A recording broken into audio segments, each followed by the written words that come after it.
Hello and welcome to the second IFSC Lead World Cup of 2013. We are here in Imst at the Kletterhall, which you can see just behind me, one of Austria's most prestigious climbing centres. Over the past few years, it has played host to several huge international competitions, including multiple World Cups, a European Championships, and just recently another European Youth Championship, which saw 29 different national teams gather to compete here at Austria's highest climbing wall.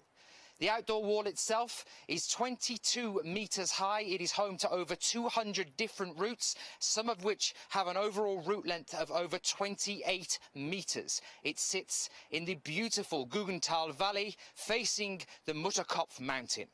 Our qualifications here in Imst will see 85 athletes, 39 women and 46 men fighting to earn a place as one of the 40 athletes making it through to the semi-finals. In the women's, Kim Jae-in and Mina Markovic have both already taken a gold and a silver medal at lead competitions so far this year. Kim Jae-in was our gold medalist at Briançon, with Mina just below her there, and they both swapped round at the World Games just recently when Mina took the gold. The two of them are going to be battling it out for the world ranked #1 top spot as we move through the rest of this season, and also Dinara Fakhretdinova, who has just become the new European champion after Chamonix, is another female athlete showing top form as we move through this year. In the men's, Sachi Ama will be here, our world-ranked #1, fighting against Ramon Julien Pugblanc, who has just taken gold at the World Games and also who took gold at Briançon as well. Our former world-ranked #1, Ramon, looks like he's on a mission to retake that top spot again this year. Some other athletes worth bearing in mind: Jakob Schubert, Sean McCall and Ramon de Grange, our new European champion, all of whom could give both of those male athletes a run for their money when it comes for taking the gold. It's the second IFSC Lead World Cup of 2013. Let's have a look at the start lists.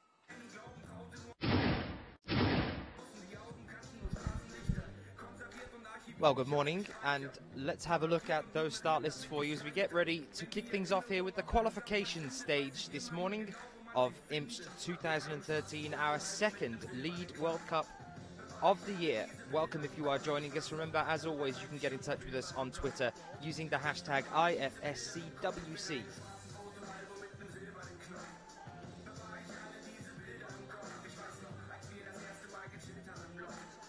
Here we are with men's qualification on Route 1. This is the first route for the men's. It is marked in red on the wall. We'll be talking through that route in a short while. Starting with Magnus Midbo then, and moving down this first group of men.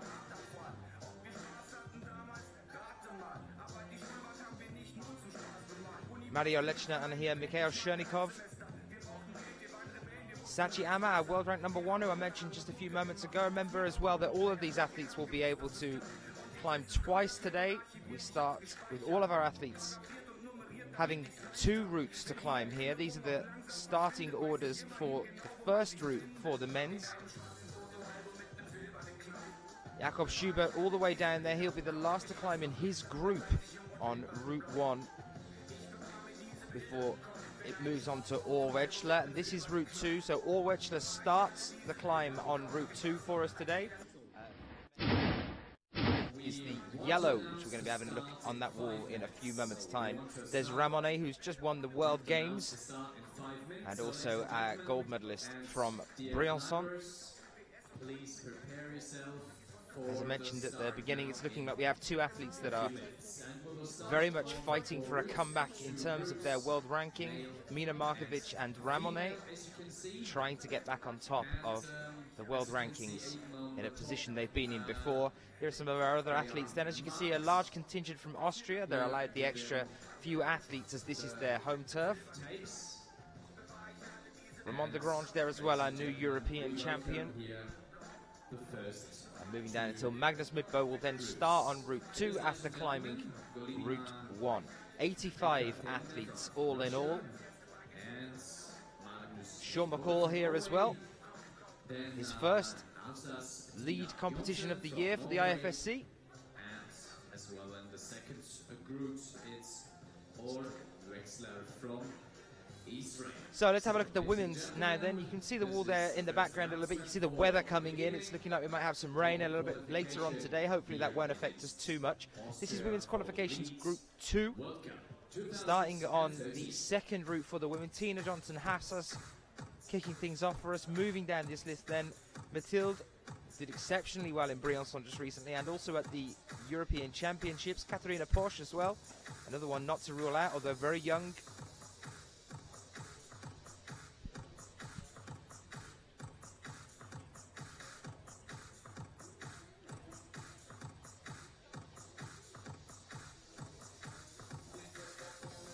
Tina Sturzik here as well. Yuka Kobayashi, another strong female athlete that's been proving herself from the start of this year in Briançon. Kim Dain as well, a gold medalist at Briançon just recently. She took a silver medal at Briançon. Moving all the way down here, then Ekaterina Golovina is going to be starting off Route 1 for us.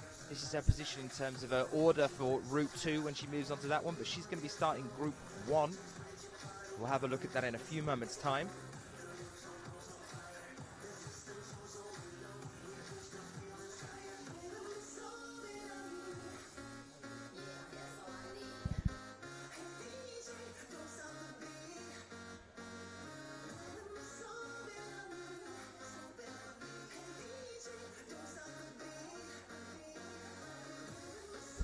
And as we have 4 routes here for you as well, I'll be talking to the route setting team in a short while. But as we have these 4 routes, we're going to be showing you 2 of them. We're going to be showing you 2 climbers at a time here, as it's almost impossible to follow. Well, it is impossible to follow 4 athletes on a lead wall, as it's very difficult to tell where they are on the wall at any one time. We will try to show you as much as we possibly can as we move through the qualification round here this morning. Cover as many athletes as possible. You will get to see 1 climb from every athlete, all being well. It's women's qualification group 2 then now that you're looking at. But yes, we will be covering 2 of the routes here. 1 climb for each of these athletes. As we move through to the semi-finals, you'll obviously then get to see every climb that they do as we move down to just 2 routes throughout the league competition here. They started also with funny moves in the beginning. So names that we know: Nikki van Bergen, Hannah Beer, Momoka Oda here as well, Maya Vidmar. Frequent faces that we see on the IFSC circuit. A little bit of a shame that the weather looks like it's starting to move in, but hopefully that'll hold off for us. It's a beautiful valley here, and hopefully we can see a little bit more of it later on if the clouds lift up at all. Our first athletes then moving towards the wall. You can see that little dino pop there starting off is Magnus Midbo. You can see in the green trousers over on the one side. But these are the 2 routes we will be covering at the moment. There's Tina Johnson-Hassas, another team member of Norway, contingent from Norway here. And for Israel as well, we have Or Vetchler just starting off here on men's Route 2, the yellow that you can see. In a short while, I'll be talking to Jan Zbranek from the route setting team. Our chief route setter here is Paul de Wild from France, 42-year-old route setter who's put these routes together for us. Used to be a climber as well. The last competition we saw him at was in 2000, Paul. That was on the UIAA circuits in Cran in 2000. He took a 7th place position, also a 3rd place position, so he's podiumed a few times as well, once at Nantes in France and also at Serre Chevalier in 1997. Our chief route setter, 42 years old, Paul de Wild. I'll hopefully be having a talk with him as well a little bit later on, but it's going to be Jan Zbranek that comes over to talk through the routes with us in just a few moments' time. Or Vetchler then starting things off for us here on the left-hand side of your screen at the moment for Israel. We've seen him a couple of times already this year. Born in 1991, 11th at the Male Juniors European Youth Series in Cran in 2009, 16th at the Male Juniors European Youth Cup, also in Cran in 2010, 51st at Chamonix at the Lead World Cup there in 2011, Also has a relatively popular Vimeo account. You can find him on Vimeo if you want to go on there and see him climbing out on rock. Keeps relatively up to date with what he's doing and what routes he's working on. If you want to find that, you can get on by getting onto Google and just typing his name in, and his account should pop up for you. He's been climbing since 1999, and here he is starting off on men's Route 2. Tina Johnson Hafsas then for the Norwegian team here on the right-hand side for you. Born in 1994 in Oslo. She's 165 centimeters in height. So a relatively average height for a climber.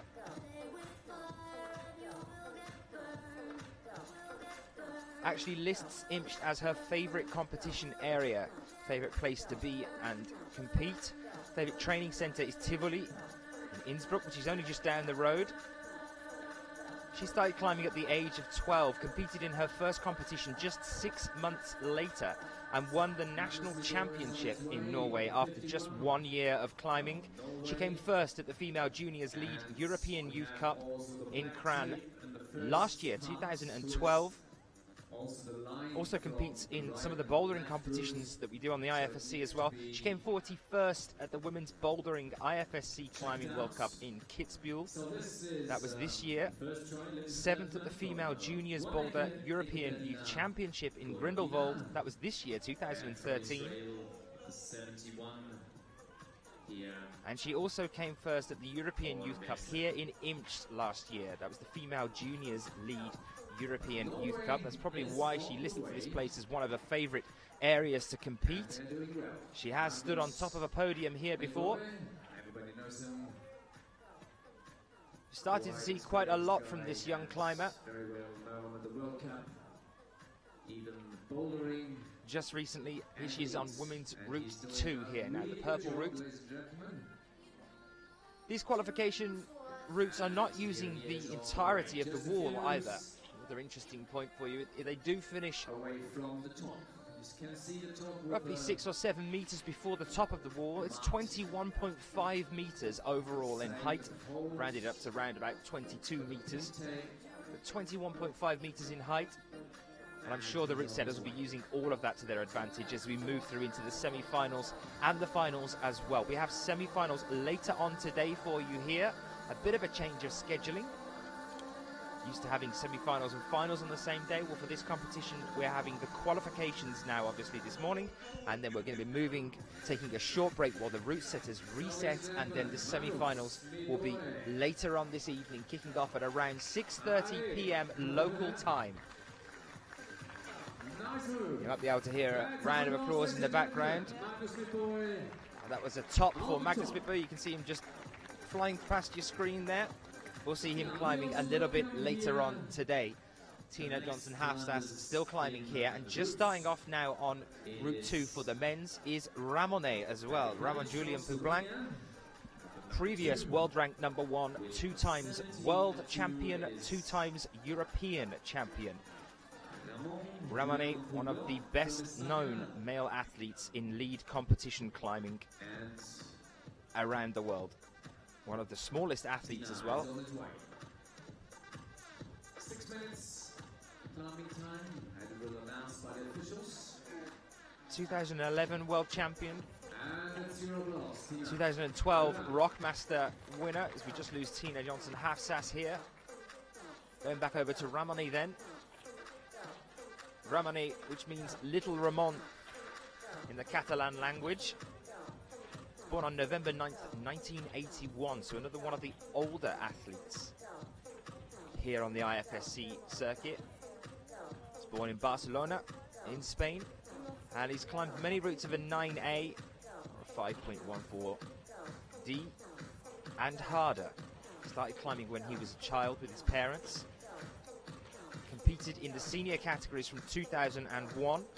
And on November 17th, 2002, he took his first victory and first podium in the Lead World Cup in Kran, which was the last stage of the 2002 season. Then in 2004, he went on to win the gold medal at the European Championships in Lecco in Italy. As I said before, 2 times European champion, 2 times world champion. He's just won the World Games. Here from Slovenia, Jure Ratstesen from Slovenia with a 52.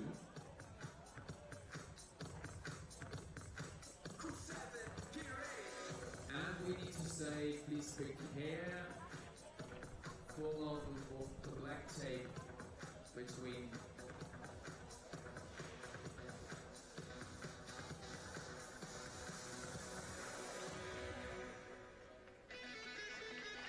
so, ladies and gentlemen, with the number 2, Sean Slovenia, Kathina Posh gets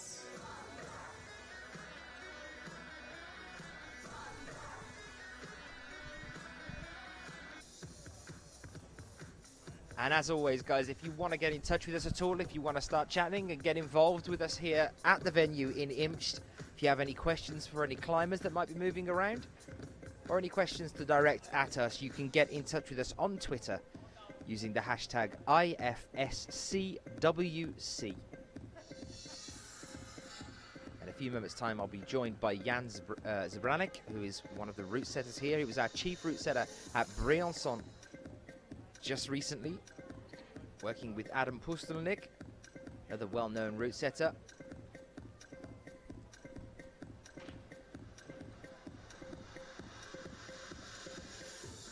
Next athlete out on the left-hand side at the moment is not Ramon Julian Puglank, it's actually Christoph Hanke for Germany, traveling around with Sebastian Helenki, another one of the German athletes.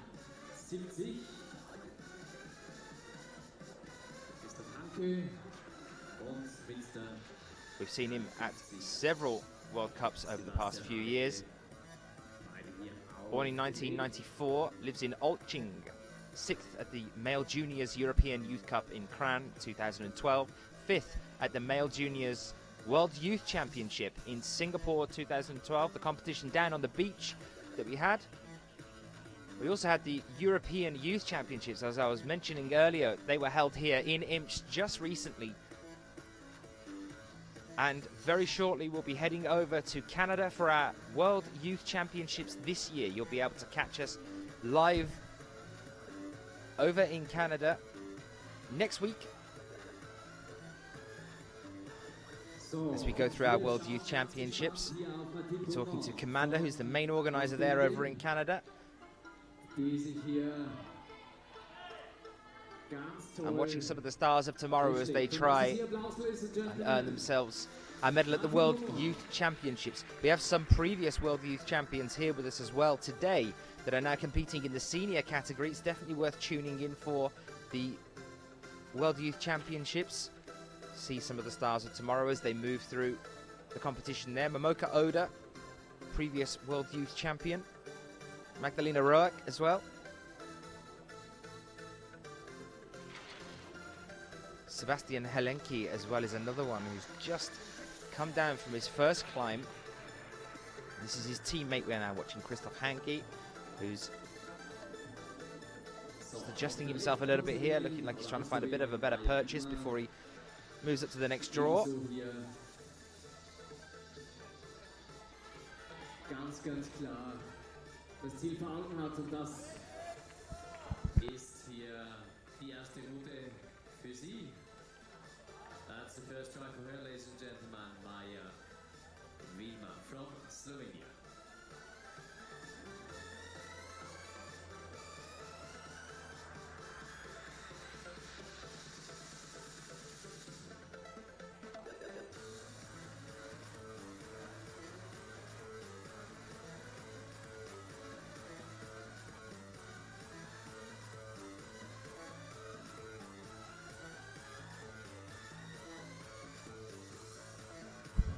Well, joining me now as we just unfortunately lose Christoph Hanke before we get ready for our next two athletes to move out, which is looking like Kathina Posh of Austria, one of the first Austrian athletes to come out and climb today.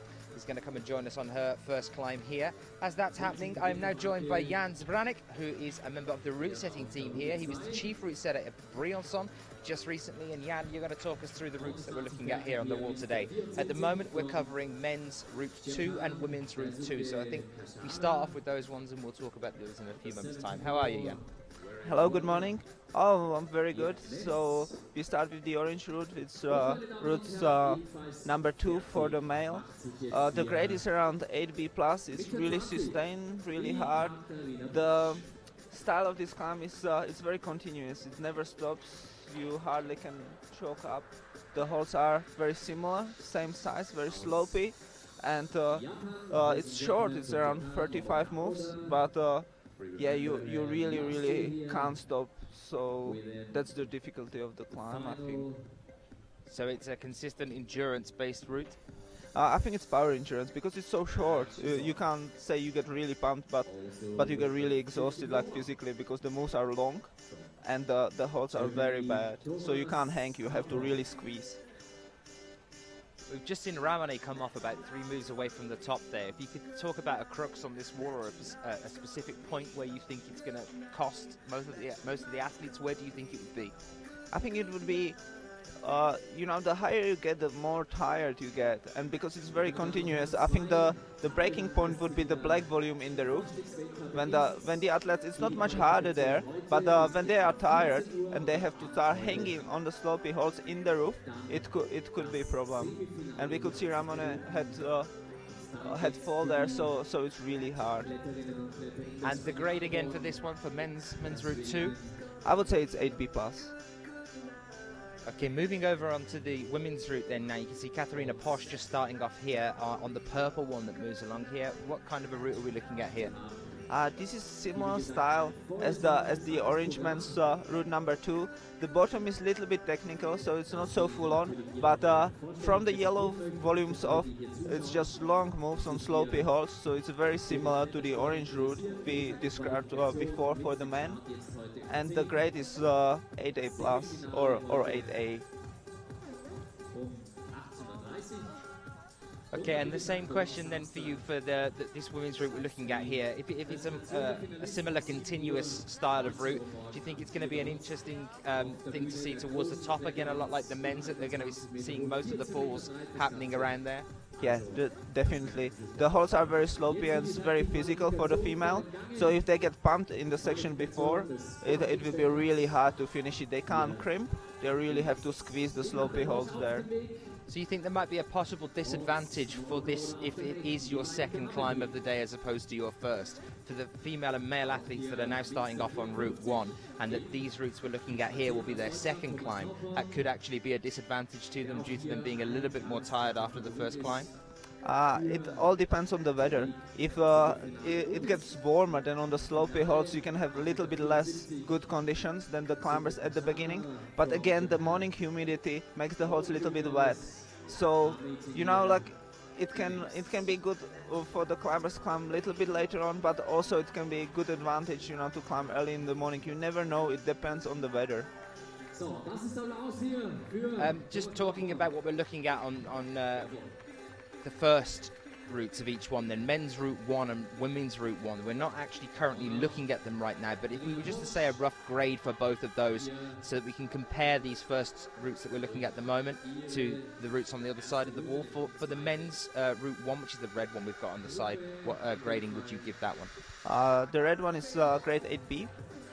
It's a little bit easier than the first or the second route for the male, but it's longer. It has 5 more moves, and it goes almost all across the roof, so it's a little bit more based on the endurance. The holes are smaller, but they are in-cut, so you can shake off, but you probably get pumped there. So style-wise for this one, you think it's again another endurance-based route? Definitely.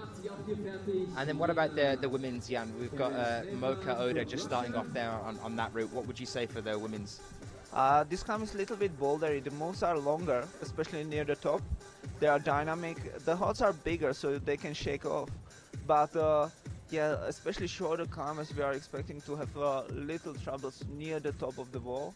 So hopefully the strongest one will go through, and we get some results. Yeah, and just talk to us a little bit about the process of setting as a team and how it works. When you get here and you've got your chief here, and how you guys go about making these routes. Yeah, it was actually very special for me this time because it was first time this year. I haven't been chief route setter for the competition. We sat here 1 week ago for the youth championships with Paul as well. I was the chief and Paul was the second. We had also one Italian young route setter helping us, Jacopo Larscher. We worked with him last year as well, and we knew each other very well, so it helped because we could know our strengths and our weaknesses, and we could help each other to create these routes. It basically works like we meet 1 week before the competition. The chief route setter has some plan in his mind. We talk to the organizers if they have some special wishes, if they have some extra holds what they want us to use, if they have some special wishes for the cameras for the finals, if they prefer certain profiles, if they want to keep some climbs after the competitions.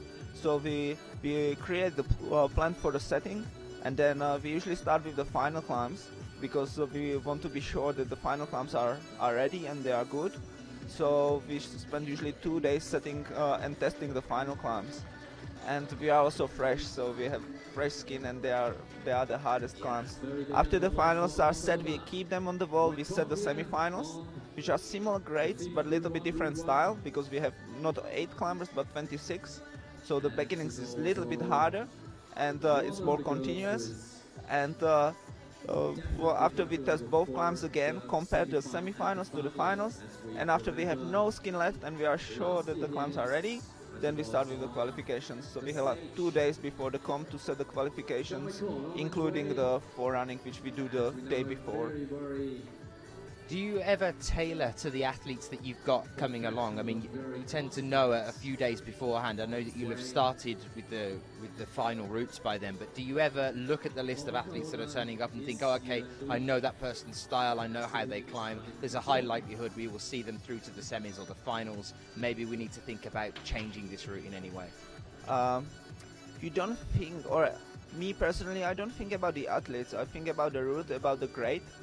And I think about the extremes. So in the men we always use the word Ramon because he's really strong, but we all know he's a little bit shorter.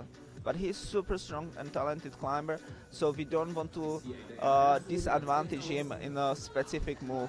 So if I do a dyno, I want to make sure that it is some other way how he can do it. Because it would be too easy to make a jump what a 180 centimeters tall guy can do, but he's, I don't know, 155 or something, and it would be big trouble for him, and it's not fair.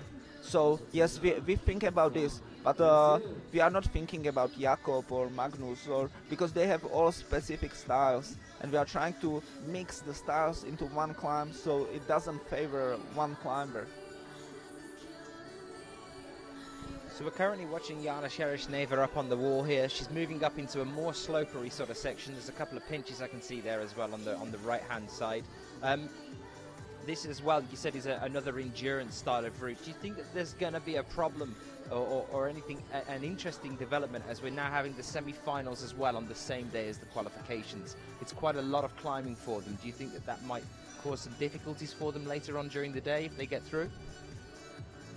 Look, there is a quite big break between the semi-final and final, and the climbs, there are 40 moves, so they are not super long, and the wall is not steep, so there won't be problem that I don't think the climbers will get really pumped. They just get physically exhausted, and physically you recover much faster than when you get super pumped, let's say in the wall in force, because it's very steep and long, and you give everything. Over here is a little bit different style of climbing. The footholds are smaller and it's more balancy. So I think the climbers can recover a little bit faster. So I don't think there will be a problem with semifinals. Jan, thank you very much for coming and talking to us. Will you come and have a chat during the semi-finals a little bit later on? Definitely, I will send Paul as well. We'll try and collar him. I know he's a little bit busy at the moment. Thank you, Jan. No problem, see you. That was Jan Zabranek, who's a member of the route setting team here. We're going to try and grab hold of Paul as well later on today. He's our chief route setter, and we'll be talking to him as we move through the competition about his intention as a chief and how it works when you come to setting these kind of routes at competition level around the world. So at the moment then we're looking at Jana Sherishneva for Russia on the right hand side and Martin Bergant for Slovenia on the left. These are the second set of routes here today. Jana just coming down roughly 4 moves before the top of the wall, but a good start for her. She still has another climb yet to come today as well. Martin Bergant starting on men's route 2, which is an 8B to an 8B+. It's a very continuous route, as Jan was saying a few moments ago, around 35 moves in total length. And as Jan said, there is no route here at the qualification stage that is longer than 40 holds, despite the height on the wall. But then again, the route setters are not using the overall height at the current moment in time. For this one, with Martin, we're looking at seeing the most difficulty coming in around the black volume towards the top. It's where we saw Ramon come down a little bit earlier today. And as it is an endurance-based route, that's where we're expecting to see the most difficulties for the male athletes. I will be pulling some of the athletes over a little bit later on. Got this nice little couch set up at the side of the wall. They can come and have a sit down after they've got down, relax a little bit, and we'll talk to one or two of them about how they've found the routes here today, how the conditions are, and how they're finding the competition.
Auf geht's. Wieder hier zu Hause vor der Türe quasi für Sie. Ein weiterer Weltcup. Da klettert sie immer gerne. Hier nochmal einen großen Applaus für unsere Babsi-Bacher auf ihrer ersten Route am heutigen Tag. Stefano Gisolfi is off his first route, and also Manuela Sigris from Switzerland. And from Chile, Thomas Ramon on the very left.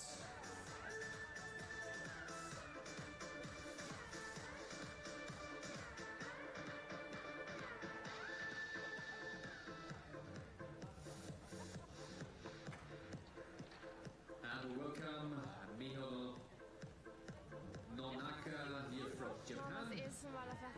Next woman who is starting on the very right. And with the 57, it is Echo Schenningerud from the Netherlands. So Barbara Bakker here now then, a member of the famous Bakker sister family. Sabine as well, another well-known climber. Her sister unfortunately suffering an injury in Innsbruck just recently at the bouldering competition. Problem with her ankle there, had to withdraw from the competition, but Barbara's stuck with us and she's moving through into the lead season now. We've seen her a few times so far.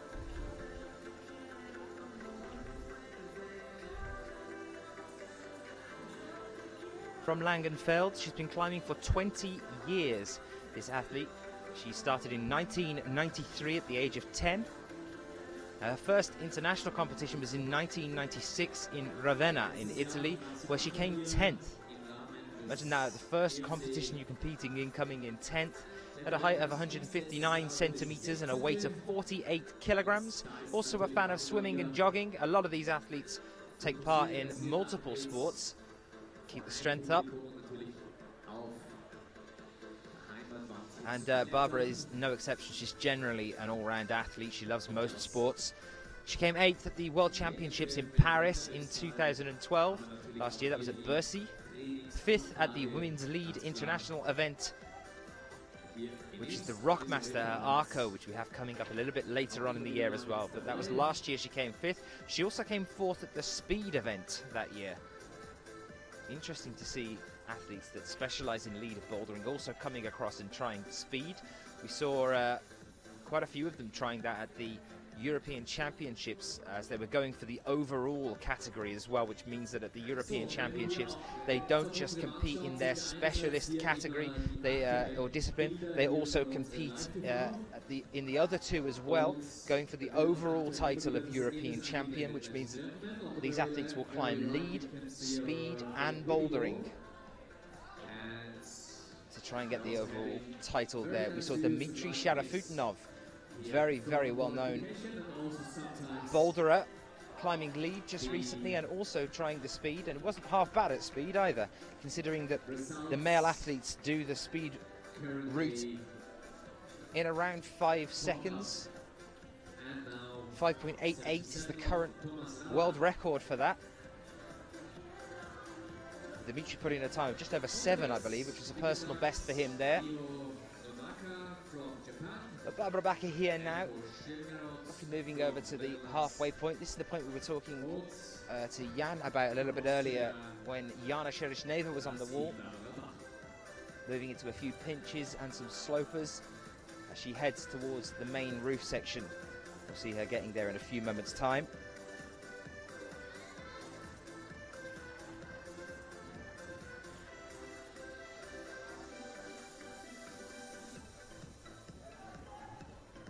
We also have our next German athlete just currently moving out, which I believe is one of the Fernenbergs. We'll have a look in a few moments' time when he gets started on the wall. For now, though, here is Barbara Backer moving up into that roof section we talked about a moment ago.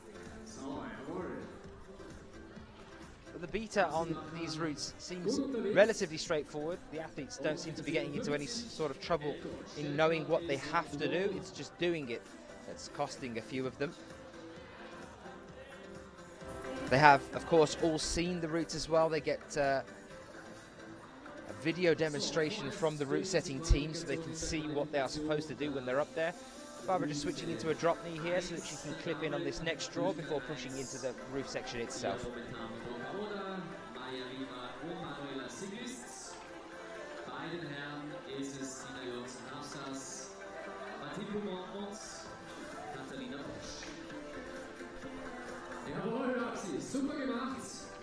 Oh, she clipped in well enough, but it looks like that caught her by surprise a little bit there. We're seeing Barbara Backer coming down from the wall now, finishing her climb and very nearly taking out a member of the French team at the bottom of the wall there. Bielair just dropping her a little bit too fast, I think. Well, there you can see the height of the wall. As I mentioned before, it's 21.5 meters in height. Some of the routes here on a normal day-to-day basis, where this is just a standard gym and with an outside wall, some of them reached the length of 28 meters in overall route length. Definitely the place to come if you want to train your endurance. It reminds me a little bit of the indoor gym in Atlanta. We had some extremely long routes there at the League Competition 2012. And that's also where we saw the first main appearance and push for the final from Domen Skofic, who's starting to become a bit of a regular feature on the lead climbing season for Slovenia. He's just got back from the World Games as well, where he made it through to the final there. Another extremely young athlete, another athlete that was competing at the World Youth Championships last year as well in Singapore. Very well-known youth athlete now moving through into the senior category, and that is why it's worth keeping an eye on the World Youth Championships and the European Youth Championships as well. It's where we see a lot of our new stars coming up before they start moving into the senior category at 16 years old. So David Fernenberg here, one of the Fernenberg brothers. We also have Ruben Fernenberg here as well. David was born in 1995. He's the older of the two brothers. Comes from the hometown of Hanover in Germany. But he has lived in Innsbruck as well. And even as the oldest of the Fernenberg brothers, David has still only just finished his A-levels. Unfortunately, though, I'm not quite sure what happened there. He came quite a way away from the wall when he went to do that little pop-up there with the right hand.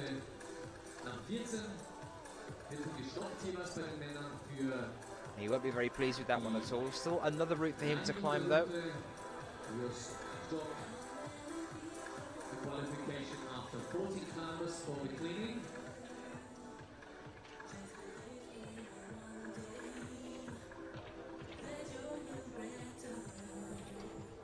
See him shaking his head as he's moving away from the wall there. Eileen Yubzangarita here, though, the sister of Marco Antonio Yubzangarita, male athlete we see quite often in the IFSC events. So here's Eileen as well, who I believe is the older sister of Marco Antonio.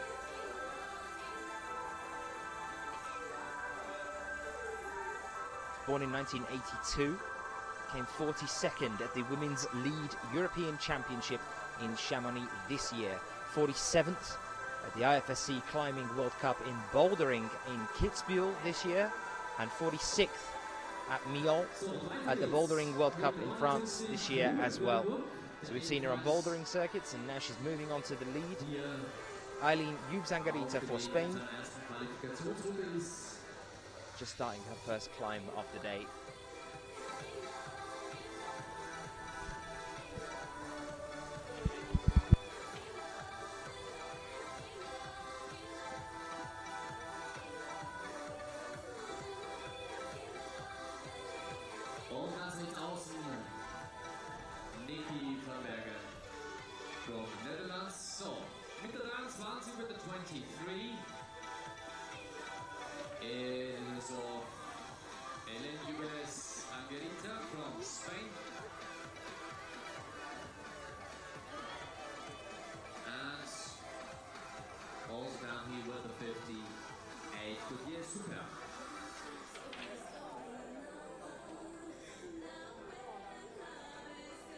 Well, joining me now on the couch at the side of the wall, I have Magnus Midbo from Norway. Magnus, you just started off your climb here today. Before we talk about some recent achievements for you, tell us about how you found the wall here so far. It was good. It was like it's always in Imst, like just endurance, never ending. But this time it was kind of a funny first move, or they thought it was funny, but it was actually really easy and not really that funny. But yeah, I mean, I topped the route, but I stepped outside the black tape, and so I'm disqualified. I think it's really stupid because the black tape is way too close, and they have such a big wall, so I don't see why they have to put a black tape there. And I was the first climber, so I wasn't really thinking about it, and it's annoying. Hopefully I'll do good on the next route and it won't matter, but they say I can appeal it. It was a lot of back and forth. The route setters were against me being disqualified, but in the end, yeah, now I'm disqualified, or not disqualified, but I'm all down to where I stepped outside the tape, you know, so I really have to do well in the next route. That's an interesting development. I didn't know that had happened at all. I saw you top earlier this morning and thought that was good and you'd be fine, but so I can see the point you're on about now on the wall, just right next to it, and it is very, very close to where the women are climbing. Was it towards the top of that section or the bottom? No, the bottom, like where he just, yeah, a little lower than he is now, but I know I don't know, shit happens. Hopefully it won't matter. So I try not to think too much about it. I feel really good. It didn't feel too hard to me the first route. So it's kind of disappointing when I'm disqualified. But yeah, try not to think too much about it. Just hopefully make it into semis, and at least I know I'm fit, you know, and hopefully do well there. Well, let's talk about when you're saying, at least you know that you're fit. You've just got back from the World Games. You had a bronze medal there. How was Cali? How did it go? Cali was amazing for me. I mean, I felt really good. It's been really up and down this season, I think. Chamonix, I felt good. Briançon, I felt like shit. And Cali, I felt good again. And now I feel even better because I think I'm just really rested. I haven't trained so much during the past 2 weeks. And yeah, I think I'm just gaining power every day. So I feel really psyched. And I think as long as I advance to the semi-final, I think I can do really well here. So talk to us a bit about the break between last year and this year. Obviously, you're just starting to get back into the lead season again. You've already got that bronze medal behind you. We saw you with Briançon as well. What did you get up to on the break, and what do most athletes do in their time out between the seasons? Yeah, I think most competition athletes, they take a break around Christmas and then they start training again. And some even start training for boulder. But I need some rock climbing in my life, so I took a little break and then I went to Spain for like 3 months, just climbing outside, having fun with friends, you know, just relaxing. That for me, that's the best way to relax. Just climbing outside, not focus too much on like the pressure of competition climbing and stuff. So I think that was really good. Is that how you first got into the sport in general? Was it that you were climbing outside, or was it more of a gym-based start for you? I mean, has that had an influence on you as you moved through the career? Yeah, I mean, I started inside. The first time I climbed was inside, but whenever I could go outside, I would. I come from the city with the most rain in the whole world, Bergen, so we couldn't. It's not in England? Surprisingly not, no. But I think you're in a good second. So yeah, I mean, whenever we could go out, you know, like the 10 days of sun we have a year, it was just amazing, you know. So when I like discovered Spain and stuff with all the good weather, you could climb outside almost every day. It was just amazing to me, you know, climbing outside. And yeah, so I feel like I need that in my life. If I was just doing competitions all year round, I would probably just get tired and lose motivation. So I need both, definitely. Well, you're currently watching Kathina Posh up on the wall now. She's doing quite well here for the Austrian team. Another very well-known female climber for Austria. This is the point now. This is the crux on the wall here. This is the endurance when it starts to come into play. These last few moves here now, a little bit tricky to try and secure this top. I'm going to stick with her for a few moments' time. I'm going to go back and talk to Magnus in a few seconds. Got a toe hook on here before sorting out exactly how she's going to make these last couple of moves and clip in. Unfortunately, just not quite enough. This is what we're talking about, the endurance on this wall, and how tired you can get. Remember, she's got another route yet to climb as well here today. Magnus, you've been Nordic champion, I think. Is it 7 times all in all? Yeah, something like that. I didn't compete last year because I was in Atlanta. But yeah, I've won every Nordic championship since I was 16. That's one hell of a way to start your career, really, isn't it? I mean, starting off on your home grounds and working your way through the Nordic Championships. Tell me how climbing is received in Norway, and how the competition, the sport is growing. Well, I mean, when I did well in Norway, I knew there was a really big gap up to like the international level. So I didn't think too much of it, you know. I wanted to reach further and I wanted to get stronger because, and also the first World Cups I did, I was so nervous because I knew that there was just this huge gap between like Norwegian or Nordic climbing and like World Cups, like the international level. So it took me a while from being like Norwegian champion. That went like pretty quick. Like after a year, I won the youth nationals in Norway, and but I was like hungry for more, and I think that's the key to success. You know, always wanting more and never be happy with like where you are. But in terms of how it's received in Norway and how it is there as well, did you have a good support network as you were going from the Nordic Championships to moving into the IFSC more international based competitions? Is it a popular sport out there? Yeah, it's getting more popular. It's the fastest growing sport in Norway, and I mean, yeah, I get most of the climbing competitions paid for. I think it's better, definitely better than like the U.S. and Canada. They almost get nothing. But when you look at nations like Austria and stuff, where they have like physiotherapists and the whole like network of people around them, I think we still have quite a way to go. But I mean, yeah, I think I should just be grateful because Norway is a small country and I get a lot of support. So, yeah. Talk to me about just before we wrap up, the youth athletes that are moving up now from the World Youth Championships, the European Youth Championships. Have you seen any difference at all from when you first came from those youth competitions into the senior level to the standard now that the youth athletes are coming in through? Yeah, you mean Norwegian athletes? I mean all round really. I mean Norway and beyond. Yeah, I think they know how to train now. That's the difference. I mean, when I was youth A, there were a lot of strong youth climbers actually, like David Lama, all the French guys they're all born like 88, 89, 87. So it's a really hard youth group to be in. But I think the kids are definitely strong now, and especially when you look at like the really young kids, you know, like around 12. I mean, yeah, I can't even imagine where they'll be in like 10 years if they continue to progress like they do, you know. Yeah, hopefully, I think climbing will become bigger, and you'll see a lot of like a new generation of like mutants, just really strong kids, and then it's probably time for us to retire. I'm going to use that, mutants. You've got the mutants coming up from the youth. Magnus, thank you very much for talking to us. I wish you all the best on your second climb today. Thank you.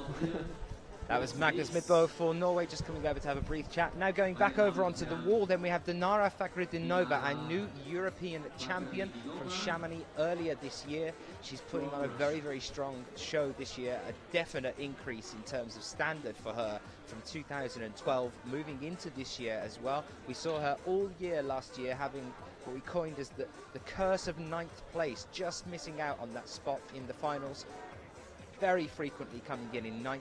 Several World Cups last year. The standard that she's climbing at this year, though, making the finals, pushing further and further. She's definitely done something in her training. She's definitely one to keep an eye on as we move through the competition here, starting with the qualifications today. She's our new European champion, Dinara Fakhridinova, for Russia. Also, her brother is another interesting one that's just starting to make a bit of a name for himself. Talking to Magnus a few moments ago about the mutants that are moving up. The young youth climbers, Dmitry Takirainov, who is her brother, put on quite a show for us at that European Championships just recently. We hope to see a lot more of him as we move through the next few years. Bernhard Grock next to him then, next to her, sorry, for Austria. Just starting his first climb of the day. Obviously, Austria has the larger contingent of athletes here as it's their home competition.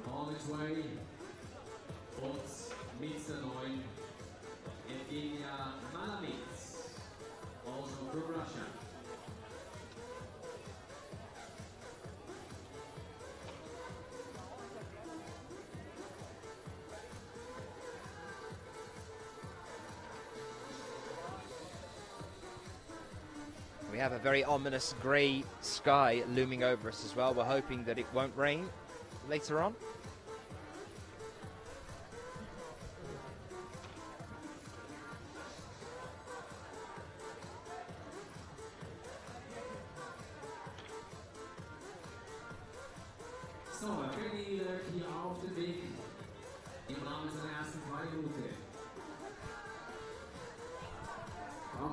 Another interesting thing to bear in mind as well is hopefully the rain won't be too much of a problem, even if it does come down. The route setters have deliberately set all 4 of these routes very close together in the centre of the wall, so just in case it does start raining, with the overhang being what it is here on the wall in Imst, hopefully it shouldn't be too much of a problem. It isn't, they are in the centre of the wall, so it shouldn't cause too much of an issue if it does start to rain. And there you can see where we are, right in the middle there, right in the middle of the alcove of the overhang, and there you can see how dark it's getting as well. And that's actually the lightest patch of sky that you can see there. The one directly above us is quite grey, so let's hope it doesn't rain too much, just in case we do have any problems, but fingers crossed, as they are in the middle of the wall, everything should be fine. Our next two athletes getting ready to come out on the wall, then Dinara now down, as is Rock for Austria. Dinara not quite managing a top there, but doing relatively well. You can see the athletes waiting at the bottom of the wall. Manu Ramon and Ramon de Grange for the French team sitting there in the foreground.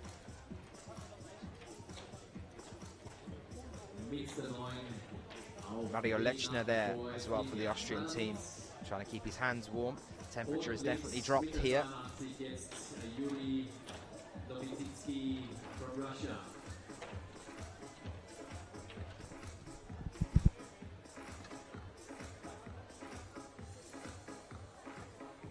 the 26, the old roots, Jelena from Slovenia. Hello to Sheila McCarran as well, who's joining us on the Twitter feed, getting involved in the chat there. If any of you guys want to get involved, if you want to hear from anyone in particular, or you have any questions to us, you can direct them to us on Twitter using the hashtag IFSCWC. And Sheila, as a shout out back to you from Mike, he'd just like to say that he's actually enjoying the playlist here. I haven't really been listening. Toby Butterfield getting involved as well, saying Dinara's super strong long ponytail is weirdly mesmerising. It also shows how steep the wall is. Yeah, we have an incline here on this wall of around 40 degrees. When you get up into the higher section, so yeah, it does definitely bow out as it moves into that roof section later on.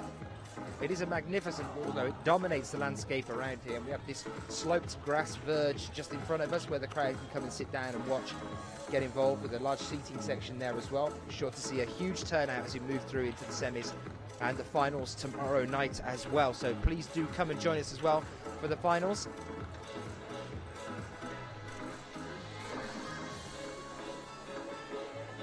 Here at the qualification stage, we move through relatively slow and steady, seeing all these athletes trying to put in their best performance over two routes to try and make it through to the semis. When you get down to 26 and 26, and then 8 and 8 for our final, that's when we start to get into the heart-racing, sweaty palm mode that frequent viewers will know well. The excitement starts to build as we move towards the finals. So don't miss out on that one. Do come back and join us. The finals will be tomorrow in the evening there as well. So we'll be back with you for that one.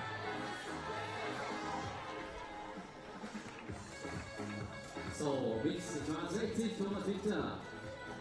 With the 62, Thomas Victor.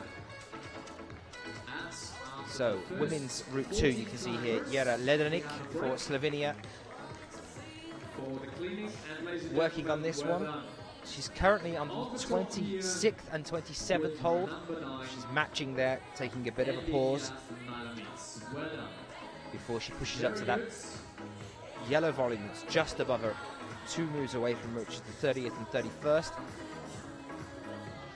Next move, there it is there, you can see just up to the right hand side. She's got a match on that one before then moving up again with the right. Got an undercling going on here, so that she can clip in, lever herself into the wall a little bit more to take that draw. And Yuri Novitsky for Russia, just unfortunately commentator's curse coming down as soon as I start talking about him on the left hand side there now as well.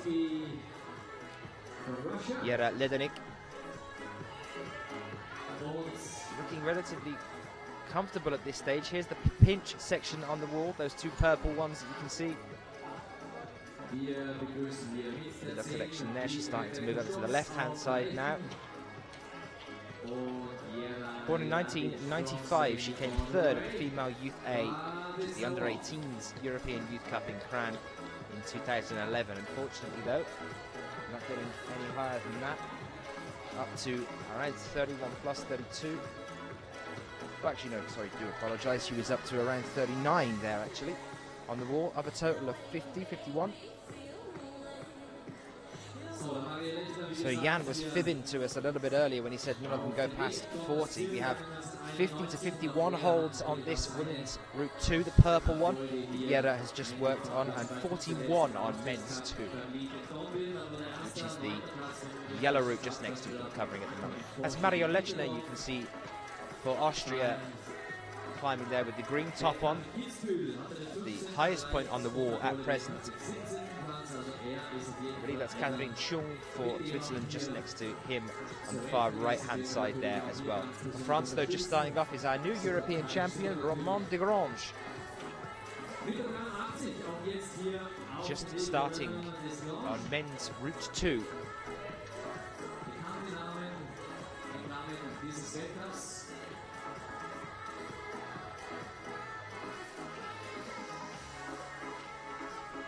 Born in 1982, came first at the European Cup in Ekaterinburg this year, 6th at Cran 2012, 6th at the World Championships in Paris last year, and 3rd at both Atlanta and Perth last year in the lead.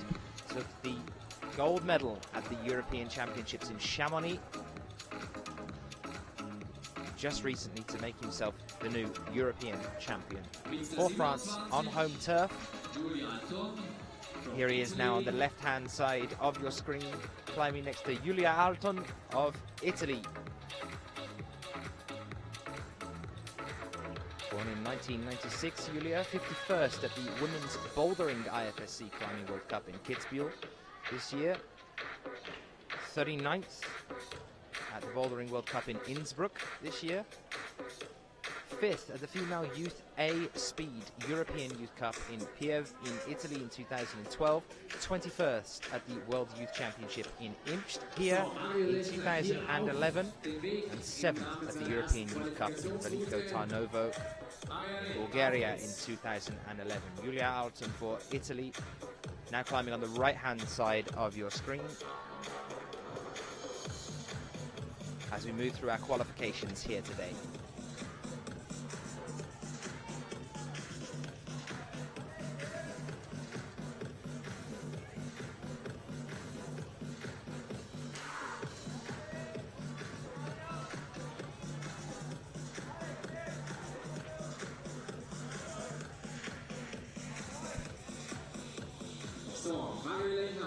Sehr gut jetzt hier unterwegs. Und da brauchen wir vielleicht mal. Das ist ein Applaus, Mario. Super gemacht. Auch hier für diese Qualifikation nicht zu schlecht.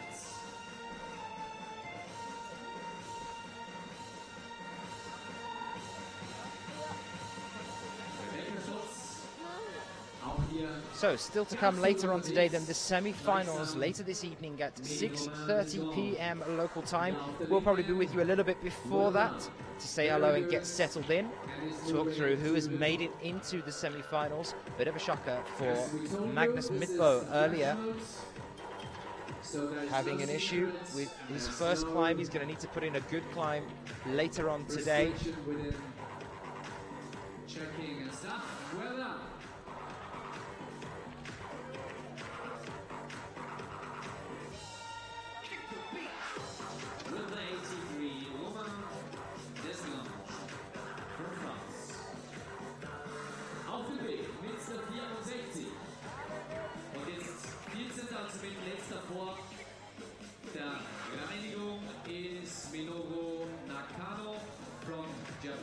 A question in on the Twitter. Pepijn van Buel was asking, saying, "Hey guys, thanks for the great live feed. Thank you very much. I have a question. Are there any Dutch participants?" There are indeed. For the men's, we have Elko Schillinger for the Netherlands. Will be coming out a little bit later on. I don't believe Jörg Verhoeven is here. We usually see Jörg at a lot of competitions as well. We have Nicky van Bergen as well for the Netherlands. And I believe that's it. So two. We'll be seeing two athletes from the Netherlands as he moves through the competition here. Any other questions, guys? You know where to send them. Onto the Twitter and use hashtag IFSCWC.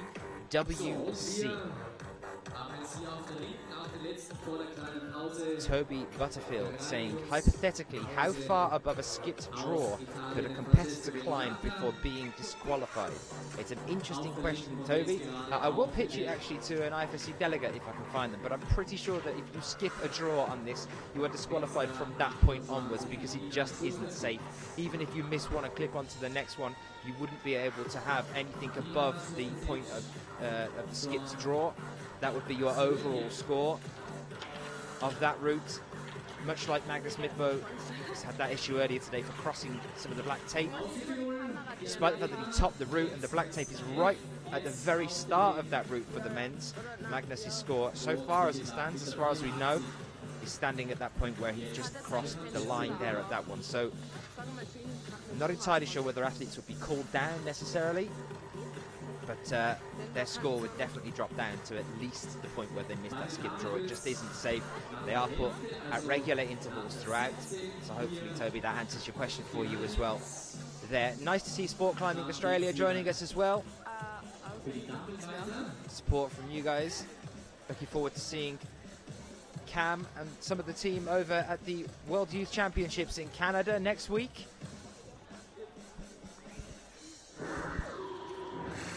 IFSC, well done, he climbing.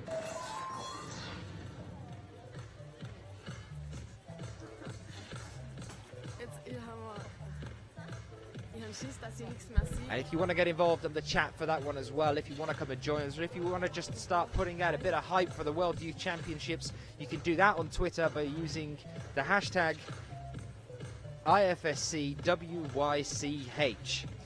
It's World Youth Championships, abbreviated.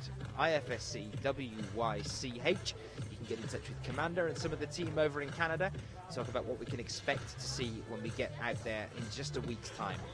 Tina Sesterzik now, though, for Slovenia, making her climb on women's Route 2. And Francesco Vettorata for Italy climbing on men's Route 2 here now as well. Unfortunately, losing Tina a little bit early on. You see the surprise. You might have heard the little scream she made there as she came down. This is Francesco Vettorata, though, climbing now for us.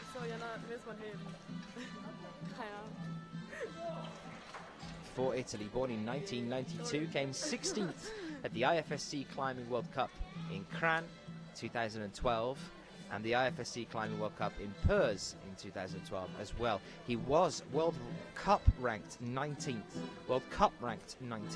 at the end of the IFSC's World Cup season last year, 2012. He came 29th at the IFSC's Climbing World Championship in Paris last year as well. Francesco Vettorata for Italy, currently moving out onto men's Route 2.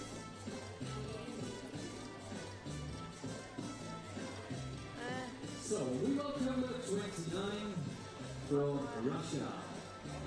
He's currently moving up onto the 21st hold of a total of 41, so roughly halfway through the route now, Francesco. And the point on this one for the men's that we're expecting to see problems is going to be around 36 through to 39 and even up to 41 actually on this one. But when he hits about hold 36, that's the final black volume on the wall that we saw Ramon having trouble with a little bit earlier today. We were talking to Jan, he was saying that most of the routes here are endurance based. A little bit shaky there for Francesco coming away from the wall. Can he hold it? No, unfortunately not.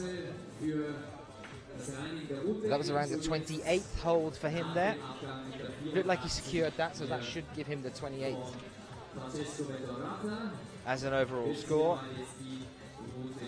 Anastasia Karkavina for Russia here, starting her climb off today, and I believe the first few routes are being cleaned or at least attended to by some of the route setting team. Men's one definitely having a bit of a clean at present. Anastasia Karkavina for Russia. Born in 1997. She was 23rd on the European Youth Cup rankings at the end of 2012. She came third at the European Youth Cup in Zemozac in France last year, 5th at the Female Youth B Speed European Youth Cup in Kiev in Italy in 2012, and 18th at the European Youth Cup in Imst here in 2012. So she's competed on this wall before. Ein Wahnsinnstalent, auch sie, die Jessica Beats,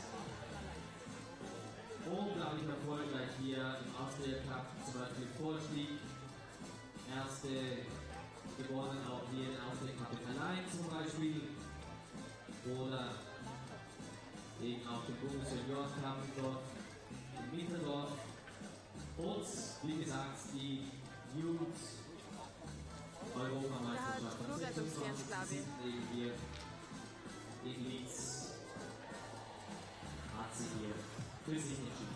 Also ein ganz großes Talent aus dem österreichischen Kader, aus Niederösterreich, aus Haag, und macht hier jetzt ihren Weg im Rahmen der Qualifikation 2013 in Imst der Forschungscenter.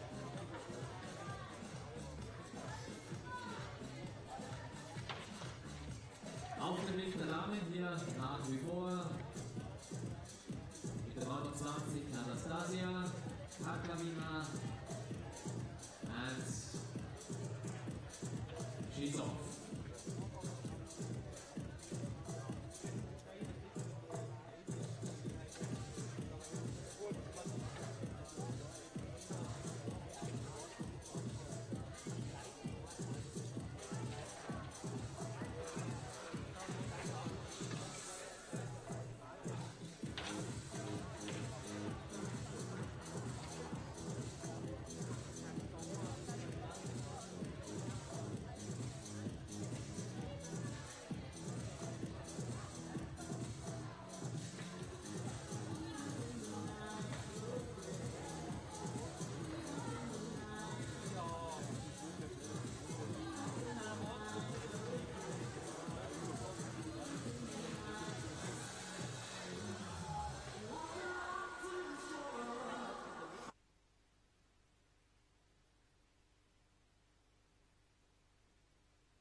Well, as we're waiting for one of the routes to be cleaned by our route setting team here, that's Paul up with the yellow top, you can see cleaning men's route 2, and also Jan just across there cleaning men's route 1. It's looking like we're going to have a rotation after these next female athletes down, and they'll clean the female route as well. I'm joined by Kathina Posh for Austria. Kathina, how have you found today? Sorry? How have you found today? Fun? Yeah, how was the first climb? Oh, yeah, it was really nice. It was really technical at the beginning. A bit slabby for me, but it got really nice when it got a bit steeper. Now, Jan said that they're both quite endurance-based as routes. How do you find climbing here? Because it is a huge wall as well, isn't it? And it's on quite an incline. Yeah, you definitely need a lot of endurance. I got really pumped already, and I didn't even do the roof yet, so we will see how the second route will go. So what was the point for you that was the most difficult on the first climb? Where was the problem for you? I think the crux is where all the triangles are, because you have really bad feet and it's really technical. The holds aren't really good. So what about training for you in the time in between the last competition and this one? What have you been up to, and what did the team get together, or was it more like you were allowed to do some personal training on your own? No, I almost trained just on my own actually, because a lot of them were to Cali for the World Games. So I stood home, and I was basically bouldering actually, because the World Cup in Munich is coming up and the European Championship afterwards. I don't know whether you're allowed to answer this, but out of the two of them, which one do you prefer? Out of bouldering and lead, which is your favorite discipline? Bouldering, definitely, yeah.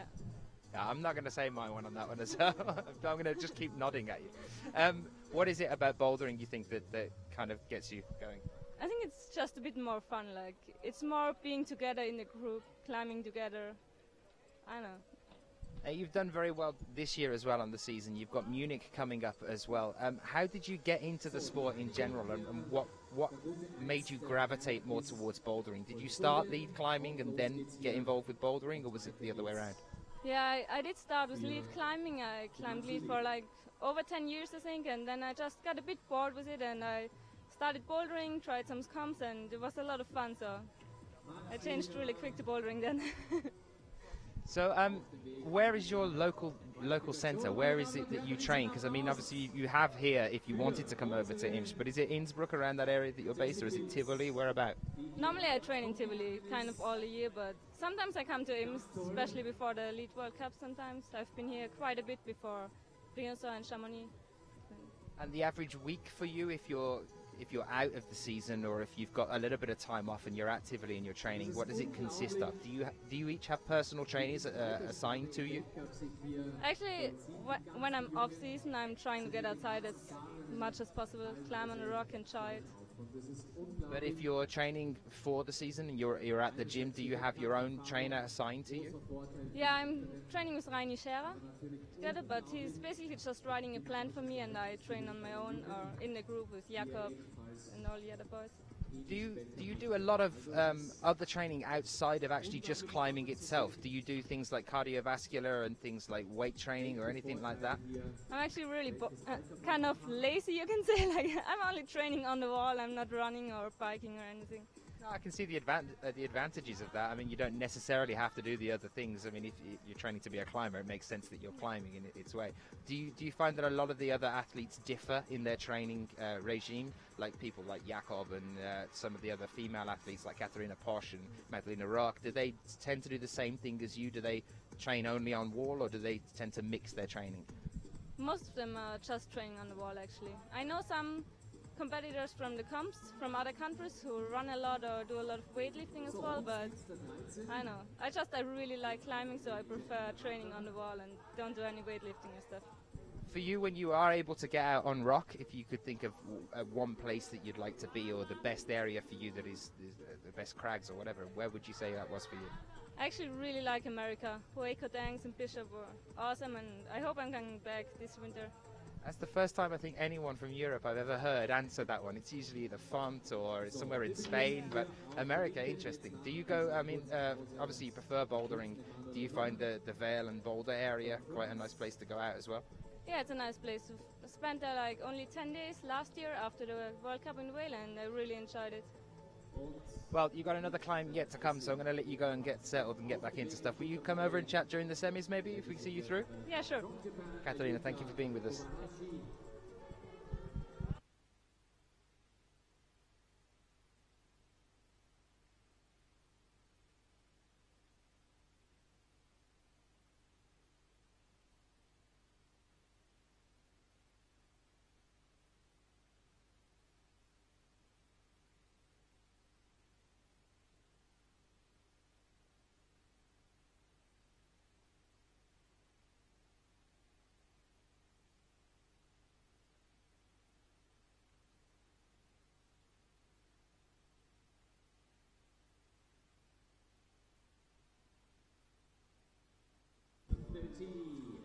Well, here you can see where we are, setting up on my nice little couch at the side of the arena where I can start grabbing people.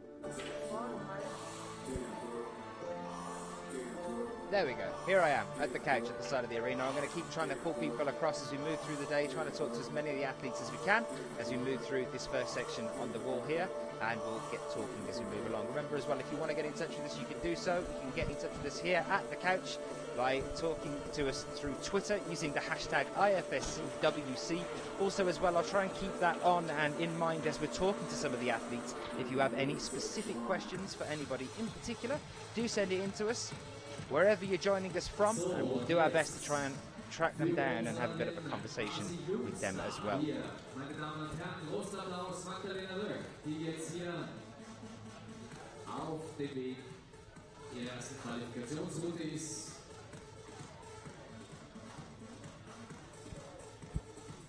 Die Magdalena auch hier bei der Niels Fonsball joining us on the Twitter saying, on the same note, is there a penalty for back clipping a quick draw? We had a conversation about this not long ago with Graham Alderson, who's the IFSC technical delegate for a lot of these events. We have Jerome here as the technical delegate for the IFSC here. I don't believe there is for back clipping, but again, I will get that checked for you. I will double check with one of the officials in a moment because I could be mistaking it for something else, but I'm pretty sure that there isn't a penalty for back clipping. As long as it ends up being safe, they tend to be okay with it, but I will check for you on that one, Niels, and I'll get back to you a little bit later on when I have a moment. This is Ramon here then for France. Just now moving over into Austria from the last competition, our very first competition of the year on the IFSC Lead World Cup circuit. His hometown of Briançon, that's where he's from. He's based there. He's also a very keen paraglider. There's quite a few comedy videos of him paragliding and about on the web. He's also a very well-known athlete in terms of lead climbing. Saw him all year last year. Another one that we would possibly expect to see, well, we'll definitely see him through to the semis, I would imagine, unless he has an extremely bad day. But we could even see him in finals as well. Born in 1988, came second at Briançon in 2011, fourth at Mokpo last year. But he's another one of those athletes that from the start of this year, 2013, he has never had a gold medal despite frequent podiums. So he's come second and third place multiple times, but has never had a gold medal on an IFSC event. Next to him, Magdalena Roek, another female athlete that we should see through to the finals.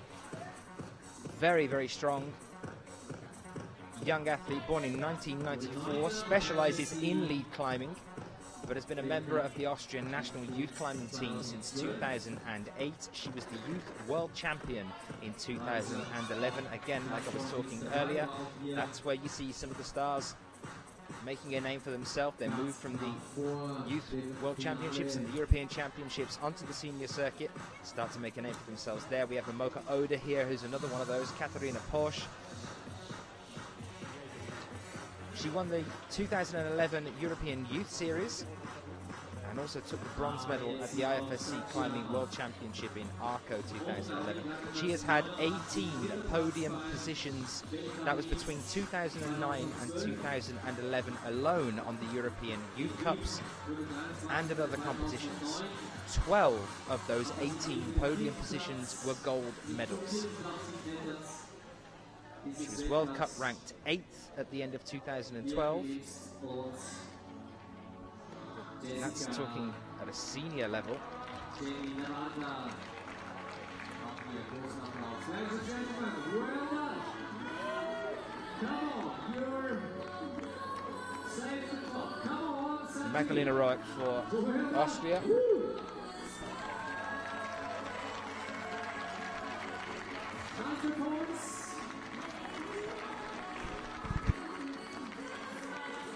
Also Imst, wie wir sagen, wie wir es auch seit dem letzten Jahr wissen, ganz, ganz knapp ist er hier am ersten Platz vorbeigeschrammt. Und da wird sich jetzt noch vieles tun. Im Rahmen dieser Qualifikation, des Semifinals und des Finales, und wir rechnen natürlich ganz stark mit. So as well, just to keep you guys reminded, we will be back later on this evening for the semi-finals. It's not tomorrow. It's later on this evening. Sheila McCarran asking whether the couch is coming to Canada. If there was a possible way, then yes, I would take the couch to Canada. This is quite a perfect spot to be sitting at the bottom of the wall here, watching the climbers. Also frei zugesehen werden, frei eingesehen und in weiterer Folge ohne Geheimnisse hier herangegangen werden. Und das Ganze endet sich aber natürlich dann im Semifinale und im Finale. Da ist das Ganze natürlich mit einer strengeren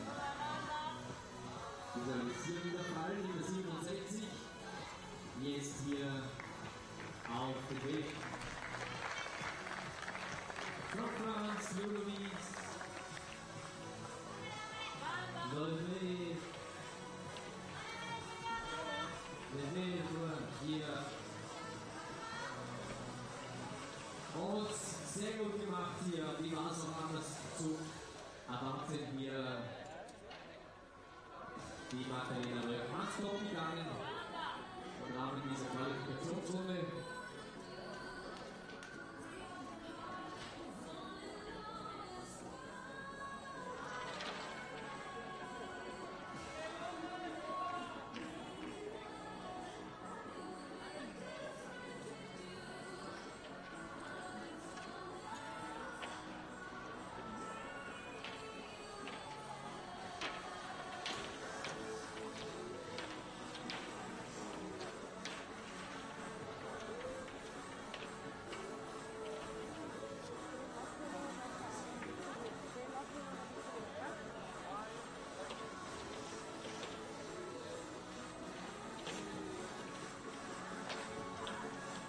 So, ladies and gentlemen, we welcome on the group 2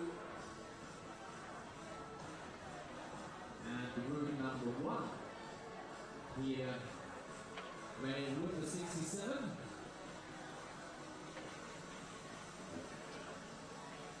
It is Ludovic Lefebvre.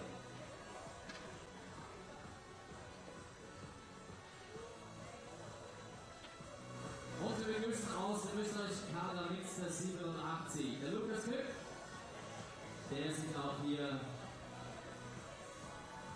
in die Qualifikation hineinschwingt.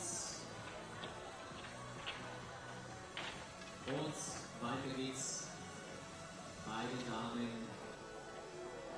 mit der 32, mit der Kathina Posh.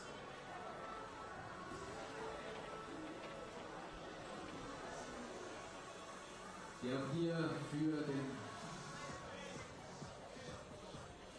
österreichischen Kader ganz viel erreichen will. Rechts außen.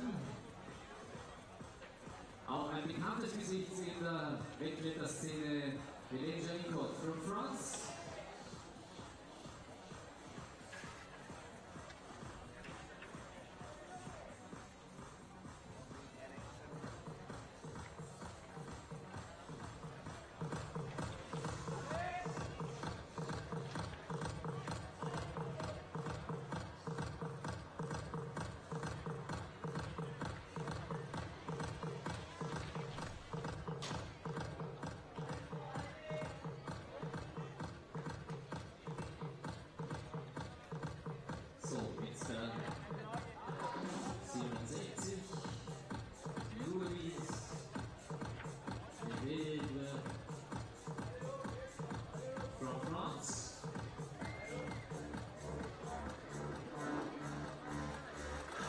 So Lukas Kobb and Christina Stutz climbing on the wall now for Austria, the 2 Austrian team members going through. The route setters sorting out cleaning on the wall in answer to the back clipping, the quick draws we were talking about earlier. The way the clipping rules work are you are allowed to reach back to clip a draw as long as after moving up and past the point of that draw, 1 point of your body is still below the previous draw, if that makes sense. So basically you can keep moving past your last clip as long as one part of your body remains below the one that you are about to clip. So for this point that we're looking at on the wall here now, we can see Christina Stutz. If she was to move up to the next draw, imagine that one that you can see there next to her head wasn't clipped. She'd be fine now. She could move all the way up until 1 foot was just below that one. She could reach back and clip in, say, now. If she hadn't clipped that one, she would still be able to reach back and clip there. If, for instance, they are traversing, they're moving across a wall, they're allowed to move above and over it, so breaking that first rule, as long as with one hand they are able to reach back and clip in if they have moved past the previous draw. If you're talking about set clipping, where you end up with C clipping, they're also allowed to do that as long as they readjust it so that the draws end up in the right order. So for example, if you get into a higgledy-piggledy situation where you've got where you've missed the clip but it's clipped back the other way. You're talking about set clipping on this one. They can do that as long as they then go back and fix it before finishing the climb. Otherwise they would be disqualified for the clips not being in the right order. So hopefully that explains every clip rule we were talking about a little bit earlier.